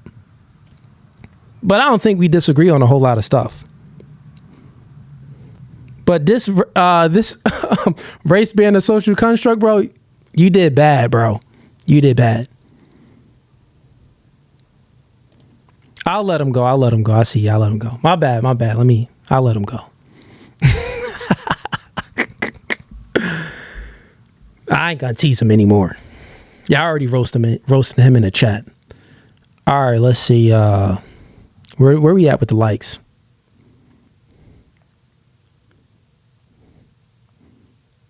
Come on, chat. All right, y'all must not want it. Let me see. Let me see what's going on social media. Give y'all one more reaction. I ain't that tired. I ain't that tired. Oh, and by the way, I was 200. My weight always fluctuates. Let me give y'all some updates on myself, man. Since y'all invested, it's late. I'll give y'all some updates. So here's some updates. I'm about probably like 207 right now. You're probably like 207. So I definitely gained some weight. I've been in the gym OD. Me and E's been in the gym OD. And normally my weight is around between like 195 and 200. Like it fluctuates around that area. But I woke up like a solid 205 today. So I know right now I'm like 207 or maybe even like 208. But yeah, my wake up weight been around like 205. Just 2 weeks ago, my wake up weight was 198, 197. You know what I'm saying? So definitely packed on. And it's just all muscle too. No stomach, dog. No stomach. I mean, I still got a little dad. I'd never do abs. I probably still got a little dad in there. You feel what I'm saying? But like no like belly roll hanging over or nothing like that. But yeah, chat. Don't be slacking. It's 2025. Get in the gym. Stay motivated. Matter of fact, we about to do some push-ups on stream. What's up? What's up? What's good? Let's have a push-up competition on stream. Let's get it. I'll bring somebody up. I challenge somebody. I think my max, I've done 100 push-ups before straight. I don't know if I could do it now. I was much lighter then, but I've done it before. I don't know if I can do it. But if someone wants to come on stream, I'll twist the camera in a way, put it down.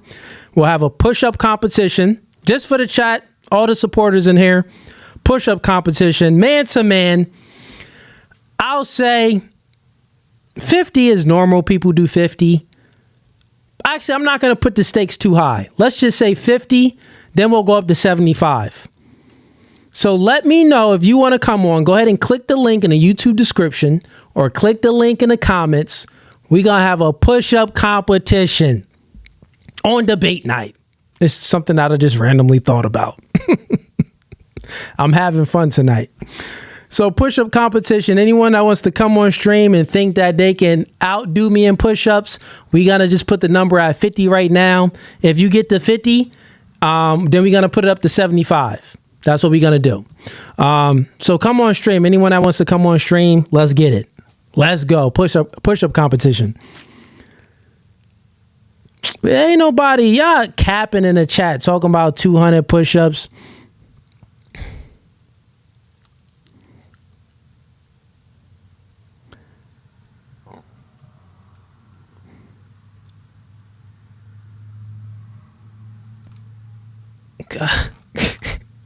Yo. Okay, if you do some push-ups, I'll do some pull-ups. Nah. We doing. Y'all want to see me with the pull-ups either. But I ain't got the pull-up bar in here. So we talking push-ups. Push-ups are a social construct. That's a fact. That's a fact. Nah. Come on stream. We gonna do it together. We want to see if you really doing your 50. Come on stream. Click the link in the comments. It's pinned. Someone said you versus Clout. Clout, you don't want to see me in push. Clout. All right, listen, Clout, I'll throw you a bone. You lost the debate in regards to is race a social construct. You got to obliterate it. But you have another chance to beat me in something today. If you can outdo me in push-ups, you can at least walk away and have a W in something. No one wants to just go home and be a loser. So if you're a man's man, and you think that you can outdo me in push-ups, let's get it, Clout. I'll bring you back up. Because push-ups is a social construct, so I'll bring you back up. All right, where we at with the likes? Bruh, y'all do not want this news. Y'all playing games. Crazy thing is, it shows that we have about a quarter of the people that's in here, Ninja watchers, and they're probably haters. Because a like is free. So if you don't want to like the podcast, you're in here hating right now. You just watching it to maybe clip farming, or you're just watching it so you could be in a chat saying some nonsensical stuff to go against me. That's all you're doing. But just like the podcast, bro. You're watching it anyway. The like is free. Dang. It's crazy how no one came up for push-ups. We had people come up for a debate. Matter of fact, I'm about to stop doing debate night. We doing push-ups. Push-up challenge. I'm going to do streams that's dedicated to push-ups because a lot of y'all niggas is lazy. You're fat. Your emotions supersedes action. So I don't feel like doing push-ups, Cooley. So, I'm not going to do it. You're a woman. That's feminine. Only chicks adhere to how they feel 100% of the time. No, man. You think I feel like doing push-ups? I already went to the gym today and did chest. I'm already sore. I'll definitely be able to do 50. 75, I'll get there, but it's going to be hard. I'm going to have to breathe through it. Okay, hopefully we got a push-up challenger. Or a debate. Let's see. Let's bring you on. Welcome to No Fugazee Podcast. You here for the push-up challenge? Oh, you got no shirt on. Yeah, I didn't even know you. That's crazy. Yeah. You coming on for the push-up challenge, or you coming on to debate? Push-up challenge. Push-up. Okay. What's the number you going for? Like straight. Straight. We could do 50. All right, we can do 50. All right, hold on. Let me position my cam. Push-up challenge. Let's get it, chat. Back up, son. Oh, yo. Also, no kids in the stream because I don't want to get demonetized.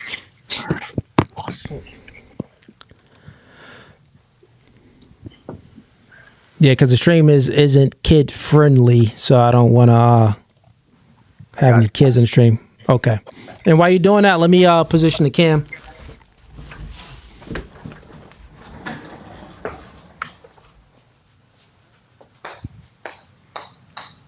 Come on, KJ. Come in the room.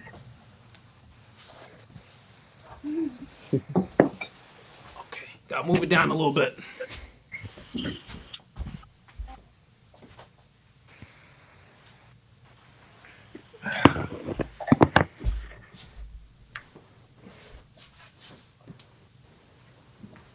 All right, chat. Push-up challenge. Y'all keep count. Hold up. Let me move this behind me.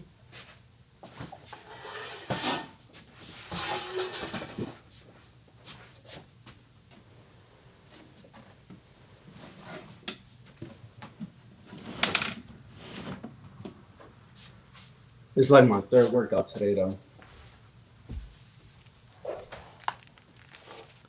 What'd you say? I said it's like my third workout. I'm not gonna lie. Third workout today. All right. Push-up challenge. Let's get it. We said 50, right? Yeah. Okay, 50. When I do this, because I'm going to take the headphones off, but when I do 1, 2, 3, that's when we go. Okay. All right? All right, cool. All right, bet.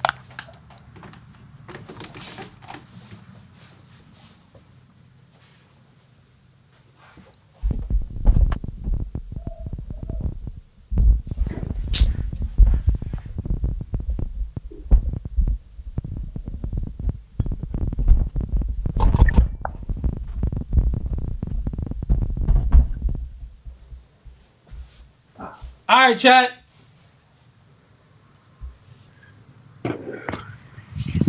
Ready?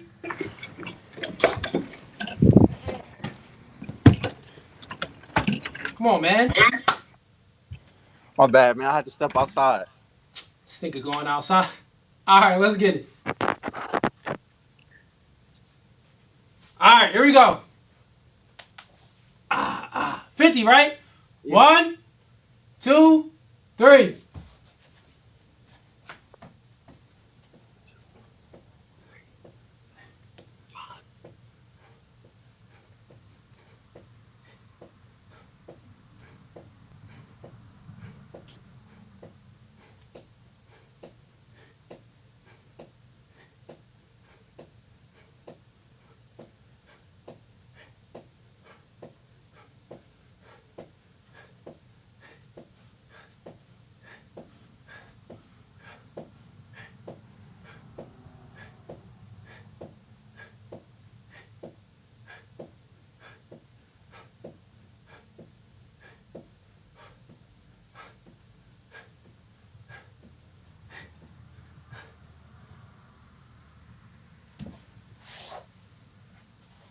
$50, where homie go?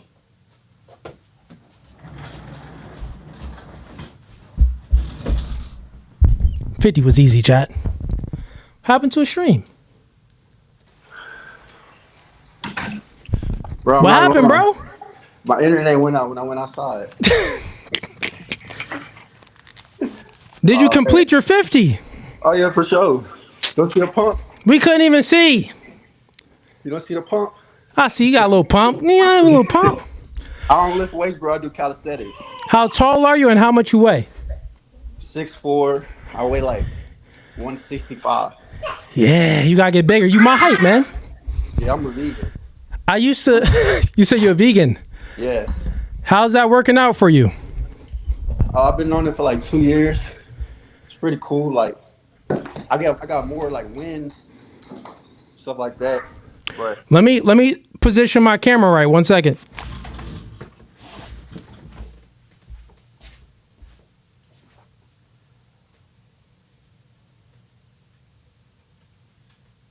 you gotta go in the room, KJ. Can't be beating me up.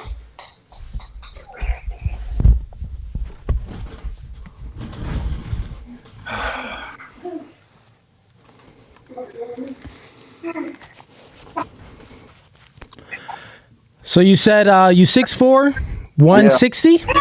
Yeah. How old are you? 24. Oh yeah, that's funny because when I was 24, yeah, I was about 162. Yeah. Yeah, so you young, man, you'll get there. But then you're a vegan too, you're not eating no meat. Yeah. That's the thing. What made you become a vegan? Watching a lot of like documentaries on meat and Dr. Yaki. I just like I'm gonna try the diet for a couple years, and if it's not working, then I'm gonna just try. So you were socially constructed to believe that becoming a vegan will be what's best for you. So I'll play a video for you real quick from a doctor that it was proven, scientifically proven, that people that don't eat meat, their brains actually shrink. It gets smaller. So there's many. You can look at the thing is anytime you're making a decision, you want to look at the pros and the cons of things, because you can be socially constructed real quick because people can only give you the pros of something, right? So they can say, hey, go on a vegan diet. Here's all of these pros. You'll have this. You'll experience this. All of these positive effects. They won't tell you about the negative effects. And you know why? They don't have to tell you about the negative effects is because it's not like a drug. You know, when you trying to get a drug and a doctor prescribes you a drug, or you see the media market drugs on television, they always got to give the pros and the cons. Legally, they have to do it. So they'll be like, oh yeah, get on this medicine and it does this, it does this. But then real fast, they'll read the cons.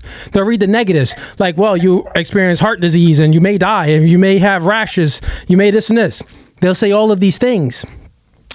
The thing, what I'm saying is, when you speak to these people that claim to be these holistic type of, gurus, they're only giving you, they're not obligated to give you the negative effects of things. They're only obligated to give you the positive effects because they normally want to sell a product.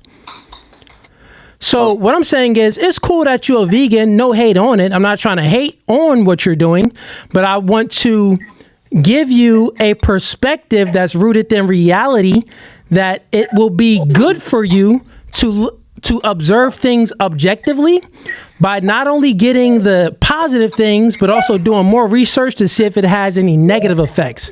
Because sometimes the negative effects can outweigh any positive effects. The key thing is this. So I'm 35, about to be 36. But like sometimes I'll eat a whole lot, I'll gain some weight. Like I'm like 207 right now.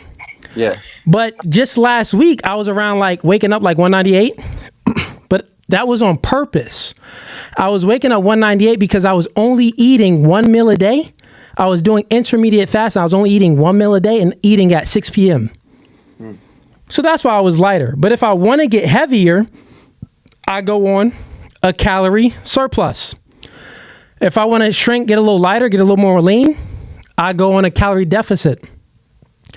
And those things right there, you'll see an energy change. Like when I went on a calorie deficit, I was more energized, maybe a little bit more focused. And short term, that's good.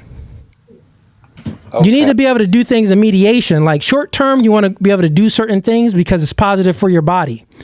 But long term, you don't not want to stay away from meat. Your testosterone goes down, your brain gets smaller. There's many defects to it.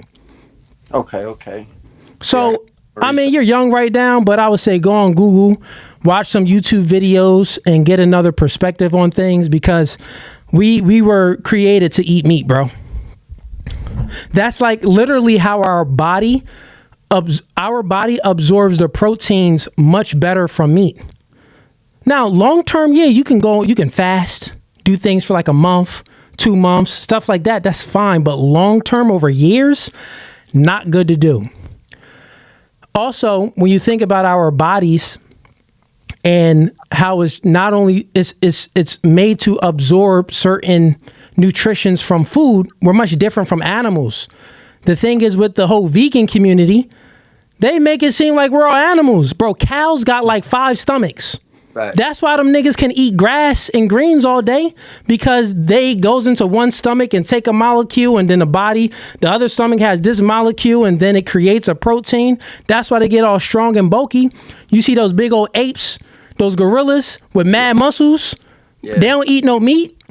Right. So the vegan community would be like, look at this. They're socially constructing you. They'll point to a positive somewhere, but they'll give you like a little bit of the truth. They're like, oh, look at the gorilla. Look at this. They have so much muscular structure. You don't need to eat meat. They're doing this because they want to sell you a product, bro. That's the facts of it. You a young dude. You did the push-up challenge with me. Appreciate you. Any last words for you before you go? You can say anything you want. You can disagree with what I said. Shout out anything you got going on. I mostly agree with a lot of shit you be saying, bro. I'm not cursed. I mostly agree with a lot of stuff you be saying, speaking. I be watching, be tuning in. I be at work most of the time, but I still be trying to tune in to the lives and stuff. But I like you really just helped me out a lot, like with the basically like with just like being a man, like, you know, just having that masculinity and shit like that. Like I feel like just your teaching and knowledge you be giving, just like it really helped me out a lot in life. I appreciate that, man. I really appreciate that. But all right, brother, have a blessed one. I want to get some more people up. For sure. Look like we got another push-up challenge. What's good, man? What's up, G? State your name. Where you from? My name's Connor. I'm from Killeen, Texas. Clean Texas push-up challenge. How many are we going for? Yeah. What you want to do? It's up to you, brother. You got a disadvantage because you just did something, so you can pick. I'm good. How many you want to do? We'll do it. We'll do 100 then. You could do 100. Yeah. One set. 100%. Okay, let's see it, chat. Time them. I'm not going to be able to get to 100, especially since I just did some. But I'll do my best. I'll do as many as I can actually do. Right. 1 second. Let me position the camera.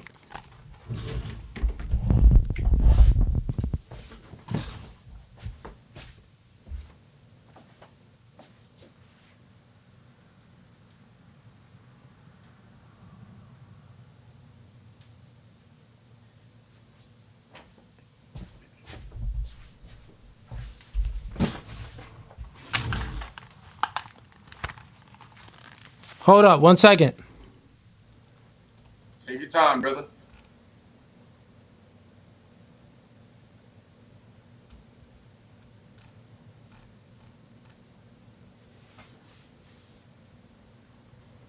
All right, let's get it.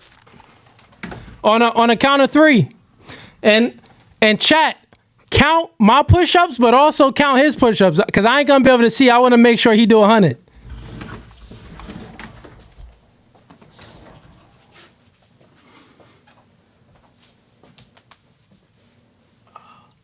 One, 2, 3.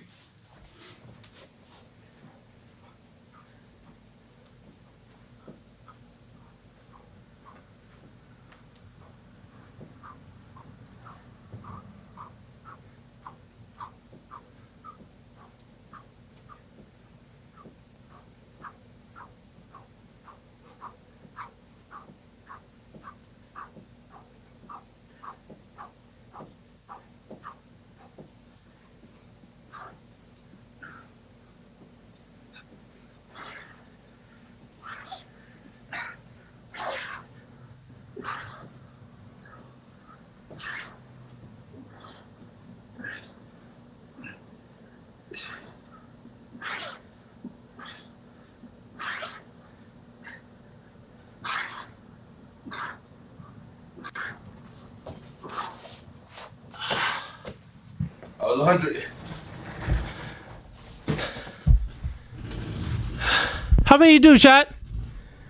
I ain't do 100.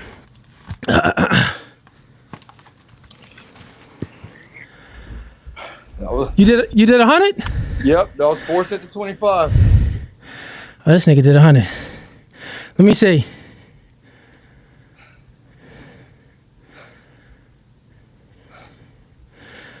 Let me rewind it back. Chat, put a 1 in the chat if he did 100 push-ups. I don't know how many I did. I stopped counting. So it said 0. No, not full push-ups. That's a cap, but it's cool. The main push-ups. He did 20, bro. 100 mini push-ups. Let me rewind it back. Still dope, though. Yeah, that's dope. Okay. He said his chest is not touching the floor. My chest wasn't touching the floor either. Like, it was getting close, but not touching. He did his thing. Okay. Wait, let me see. Let me rewind it. Let me see.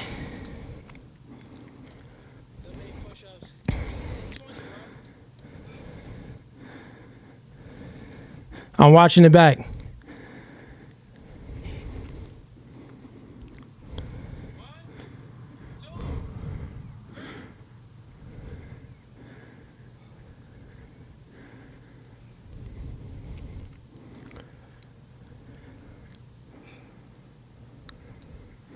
Oh, yeah. Don't. I mean, you was banging them out. I'll try to do them fast. I know you ain't got all day. I'm still watching. Yeah. I think I did like, I don't know how many I did regular. But yeah, then it went to a point where my chest wasn't touching either, so I was cheating too. But anyways, man, good workout. Where you from? I'm originally from Houston, but the military brought me to Killeen for a long time, so I'll just say Killeen. You know, Got you. How tall are you and how much you weigh? I'm 5'9" and I weigh 170 and 6% body fat. You know, I got to throw that in. I've been working hard. Okay, homie, you be working hard. Well, man, good for you, man. Good for you, brother. Keep working, man. I'm gonna get some more people up here. Yeah. Keep doing what you do, brother. Appreciate you. Appreciate you. All right. Let's see what we got.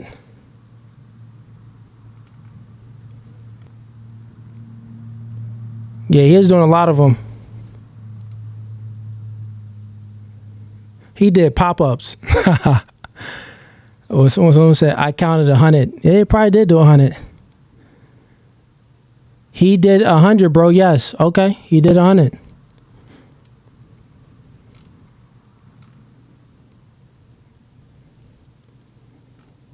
Some people said he only did 20 real ones. Shout out to him, though, man. He came on stream, did the push-ups. I mean, altogether, I did 100. If you count this time and the last time. Let me fix my cam.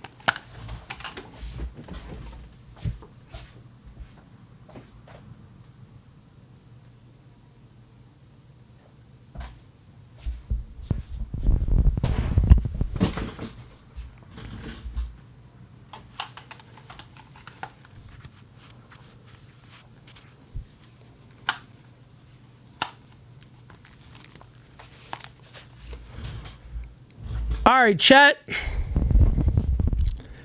Where we at with the likes, man?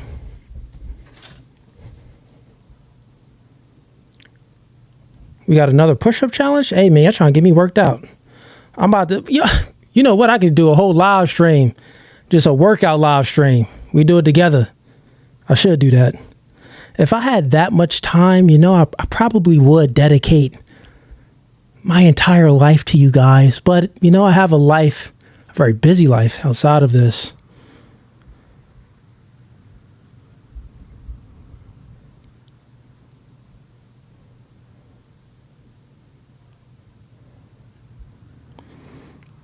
Okay.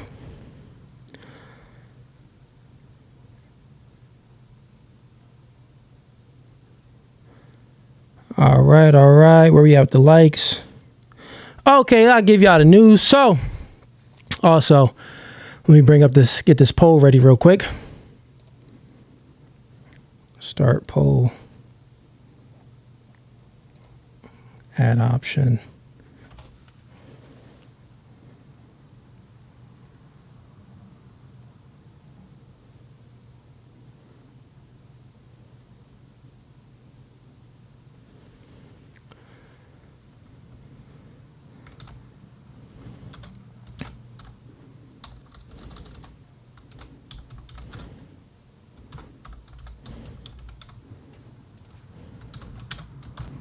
I'm about to give y'all the news y'all been waiting on, chat.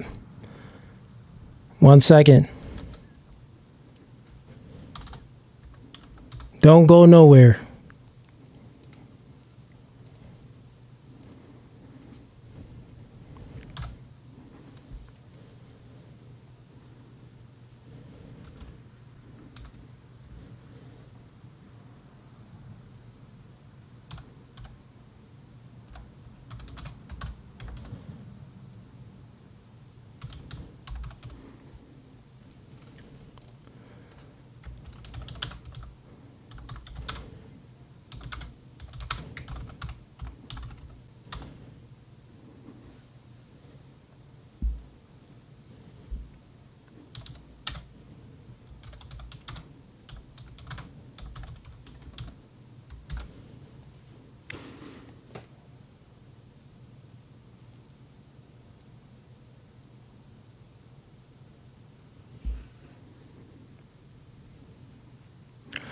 All right, chat. Here it goes. Drum roll. Do I have a drum roll sound effect? I do not. So, as stated, I will be doing a joint podcast, something totally new. something that's a little bit different. It's going to be reacting to some content. It's going to be educational. It's going to be funny as well. It's going to be new.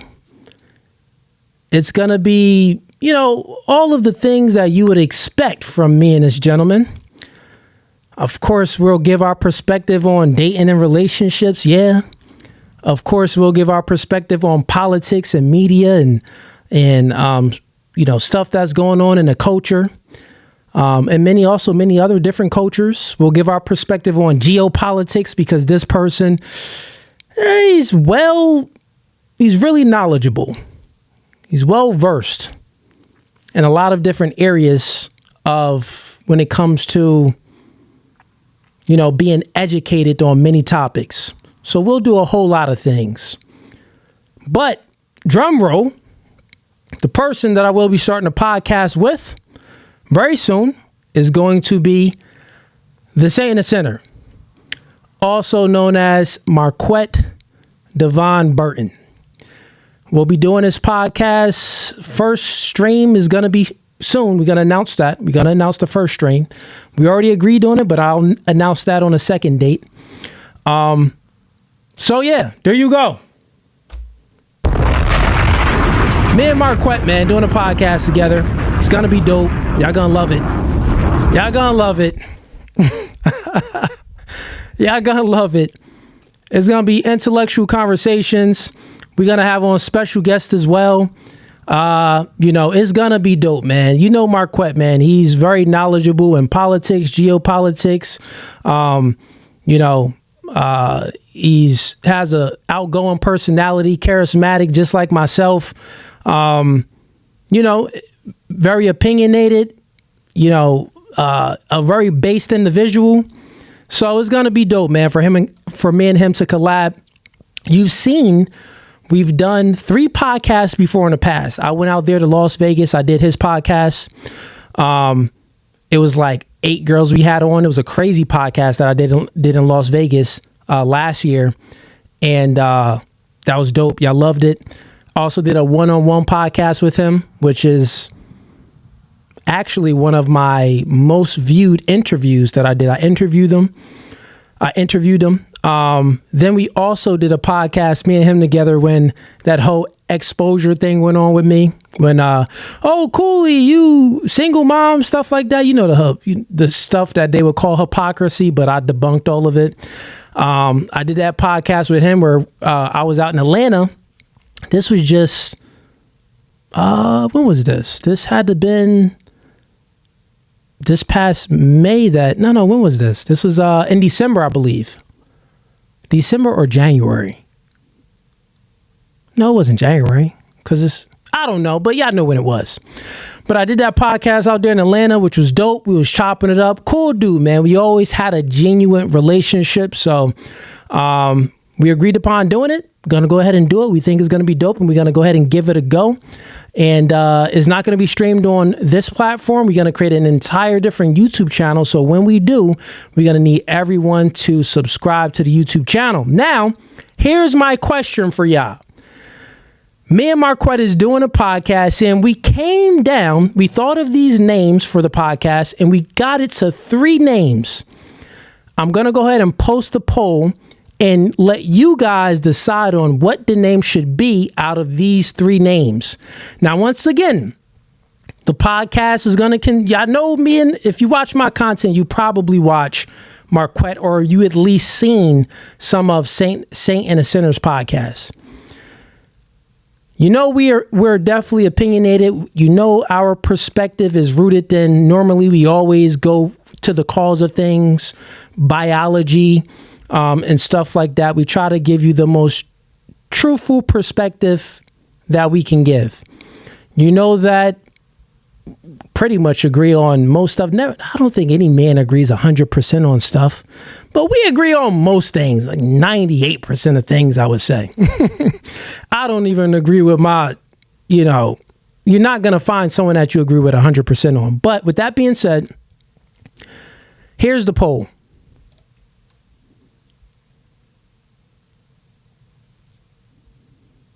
there is the poll. So, what should me and Marquette name our podcast? First option is Joint Commission. Second option is The Commission. The third option is Benevolent Dictators. Now, some of you may not know what benevolent, that means good, like you're a good dictator. So you got benevolent dictator, you got Joint Commission, and you got The Commission. Let us know what y'all agree on, and we'll go ahead and get that started. Now, mind you, we're going to be reacting to political content, dating and relationship content. We're going to bring on special guests that are well-versed and skilled in whatever, their background is, to get their perspective on, different life aspects and our business aspects and so on and so forth. We're going to react to cultured stuff, like, stuff that's going on in the tabloids, hip hop, and etc. Maybe even do some, we both love boxing. I'm sure we'll react to some boxing content, when things drop. But yeah, man, it's going to be dope, bro. So let me know what y'all think. We got Joint Commission, we got The Commission, or we got Benevolent Dictators. Now, me, myself, and I personally, I like all three. And we both like all three pretty much equally, I would say. When it comes to Joint Commission, when you think of commission, you could think of it many ways, but commission is, actually, I'll just break it down for y'all. Let's not give you my own meanings. Let's go with the definition of things.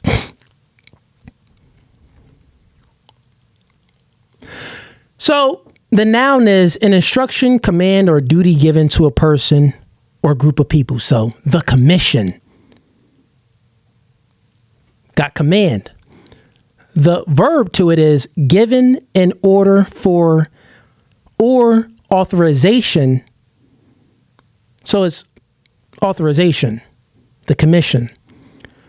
Then it also has other meanings as well, too. Like money wise, as far as commission, what's your commission on that? So it has many different meanings.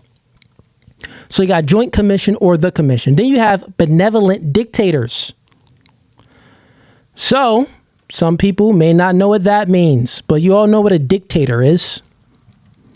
We're saying that we are benevolent dictators. So that's a good dictator, a virtuous dictator.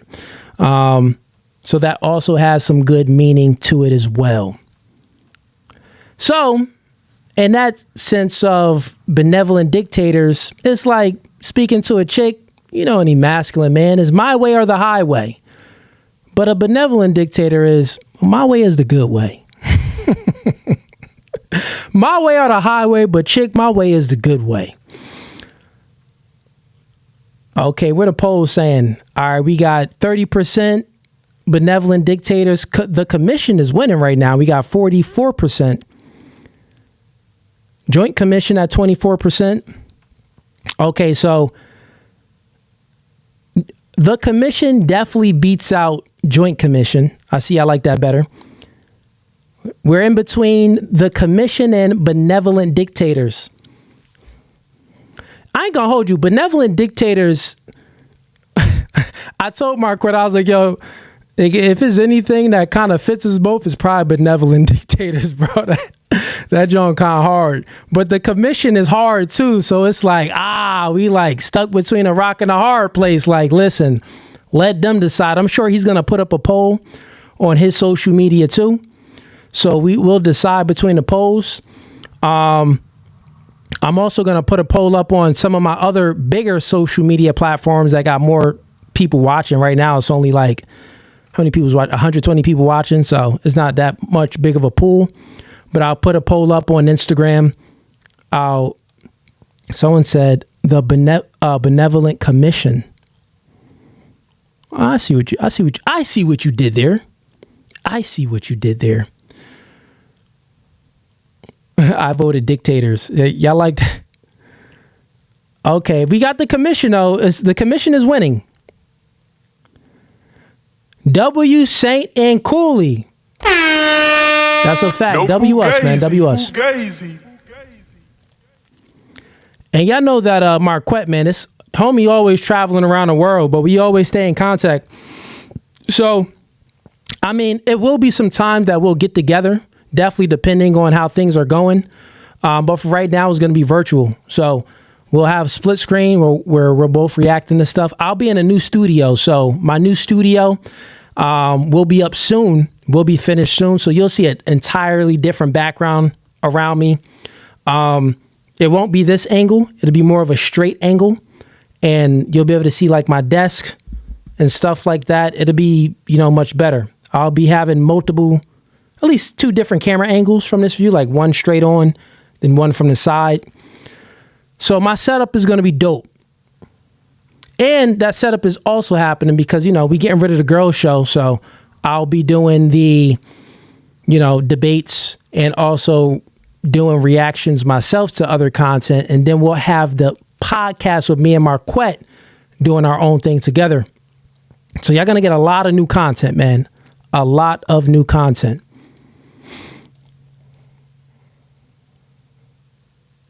All right, so it looks like the commission is at 43%. How many people? Bro, we only got a lot. Everybody ain't even vote. Yeah, this ain't the full poll. 35 people voted, bro. We got over 100 people in here. 35 people voted. Vote. Just click on one of them. But from these 35 people, it's between the commission and benevolent dictators.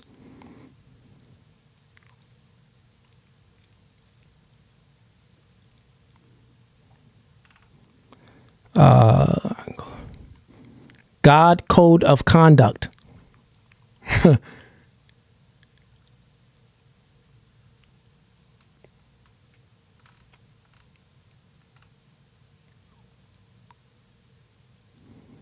Go ahead and vote, man.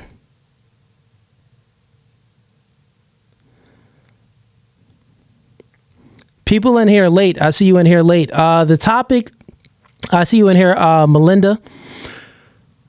The topic that we discussed today, I had Sig Cap come on and I obliterated him in a debate about marriage. He came on just, making false claims and I let him speak too.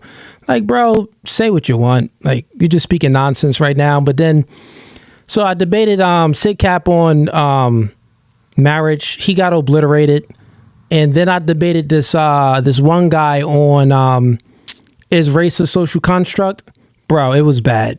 I obliterated him bad and had to keep walking him back. So I see you in here, Melinda. You've been a long time supporter. One of the few girls that actually support the podcast. And you should become a member. Sign up for a membership, Melinda. It's about that time.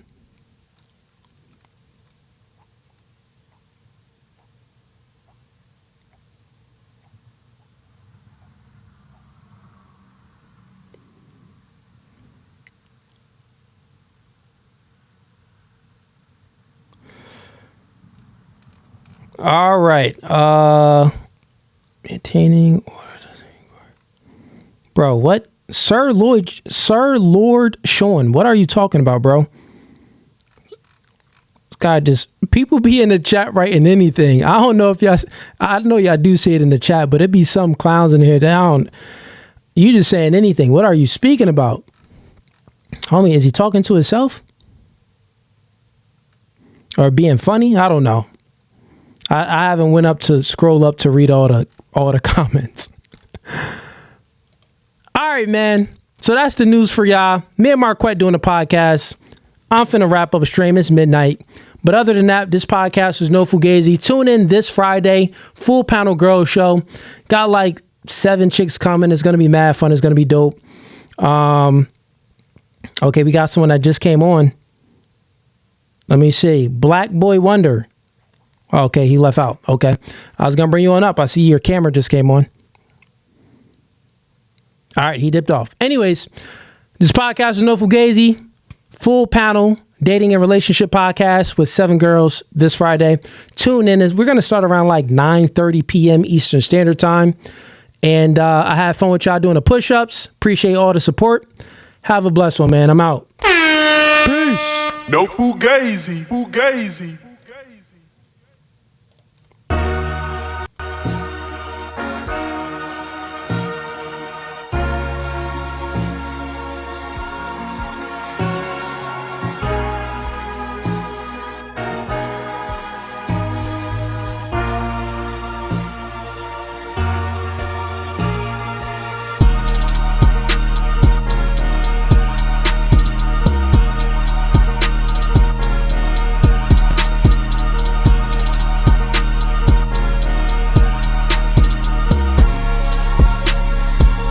Actually, Gabby, off. You done. And you want to leave too? This is how our relationship goes. God over man, man over woman, woman over children.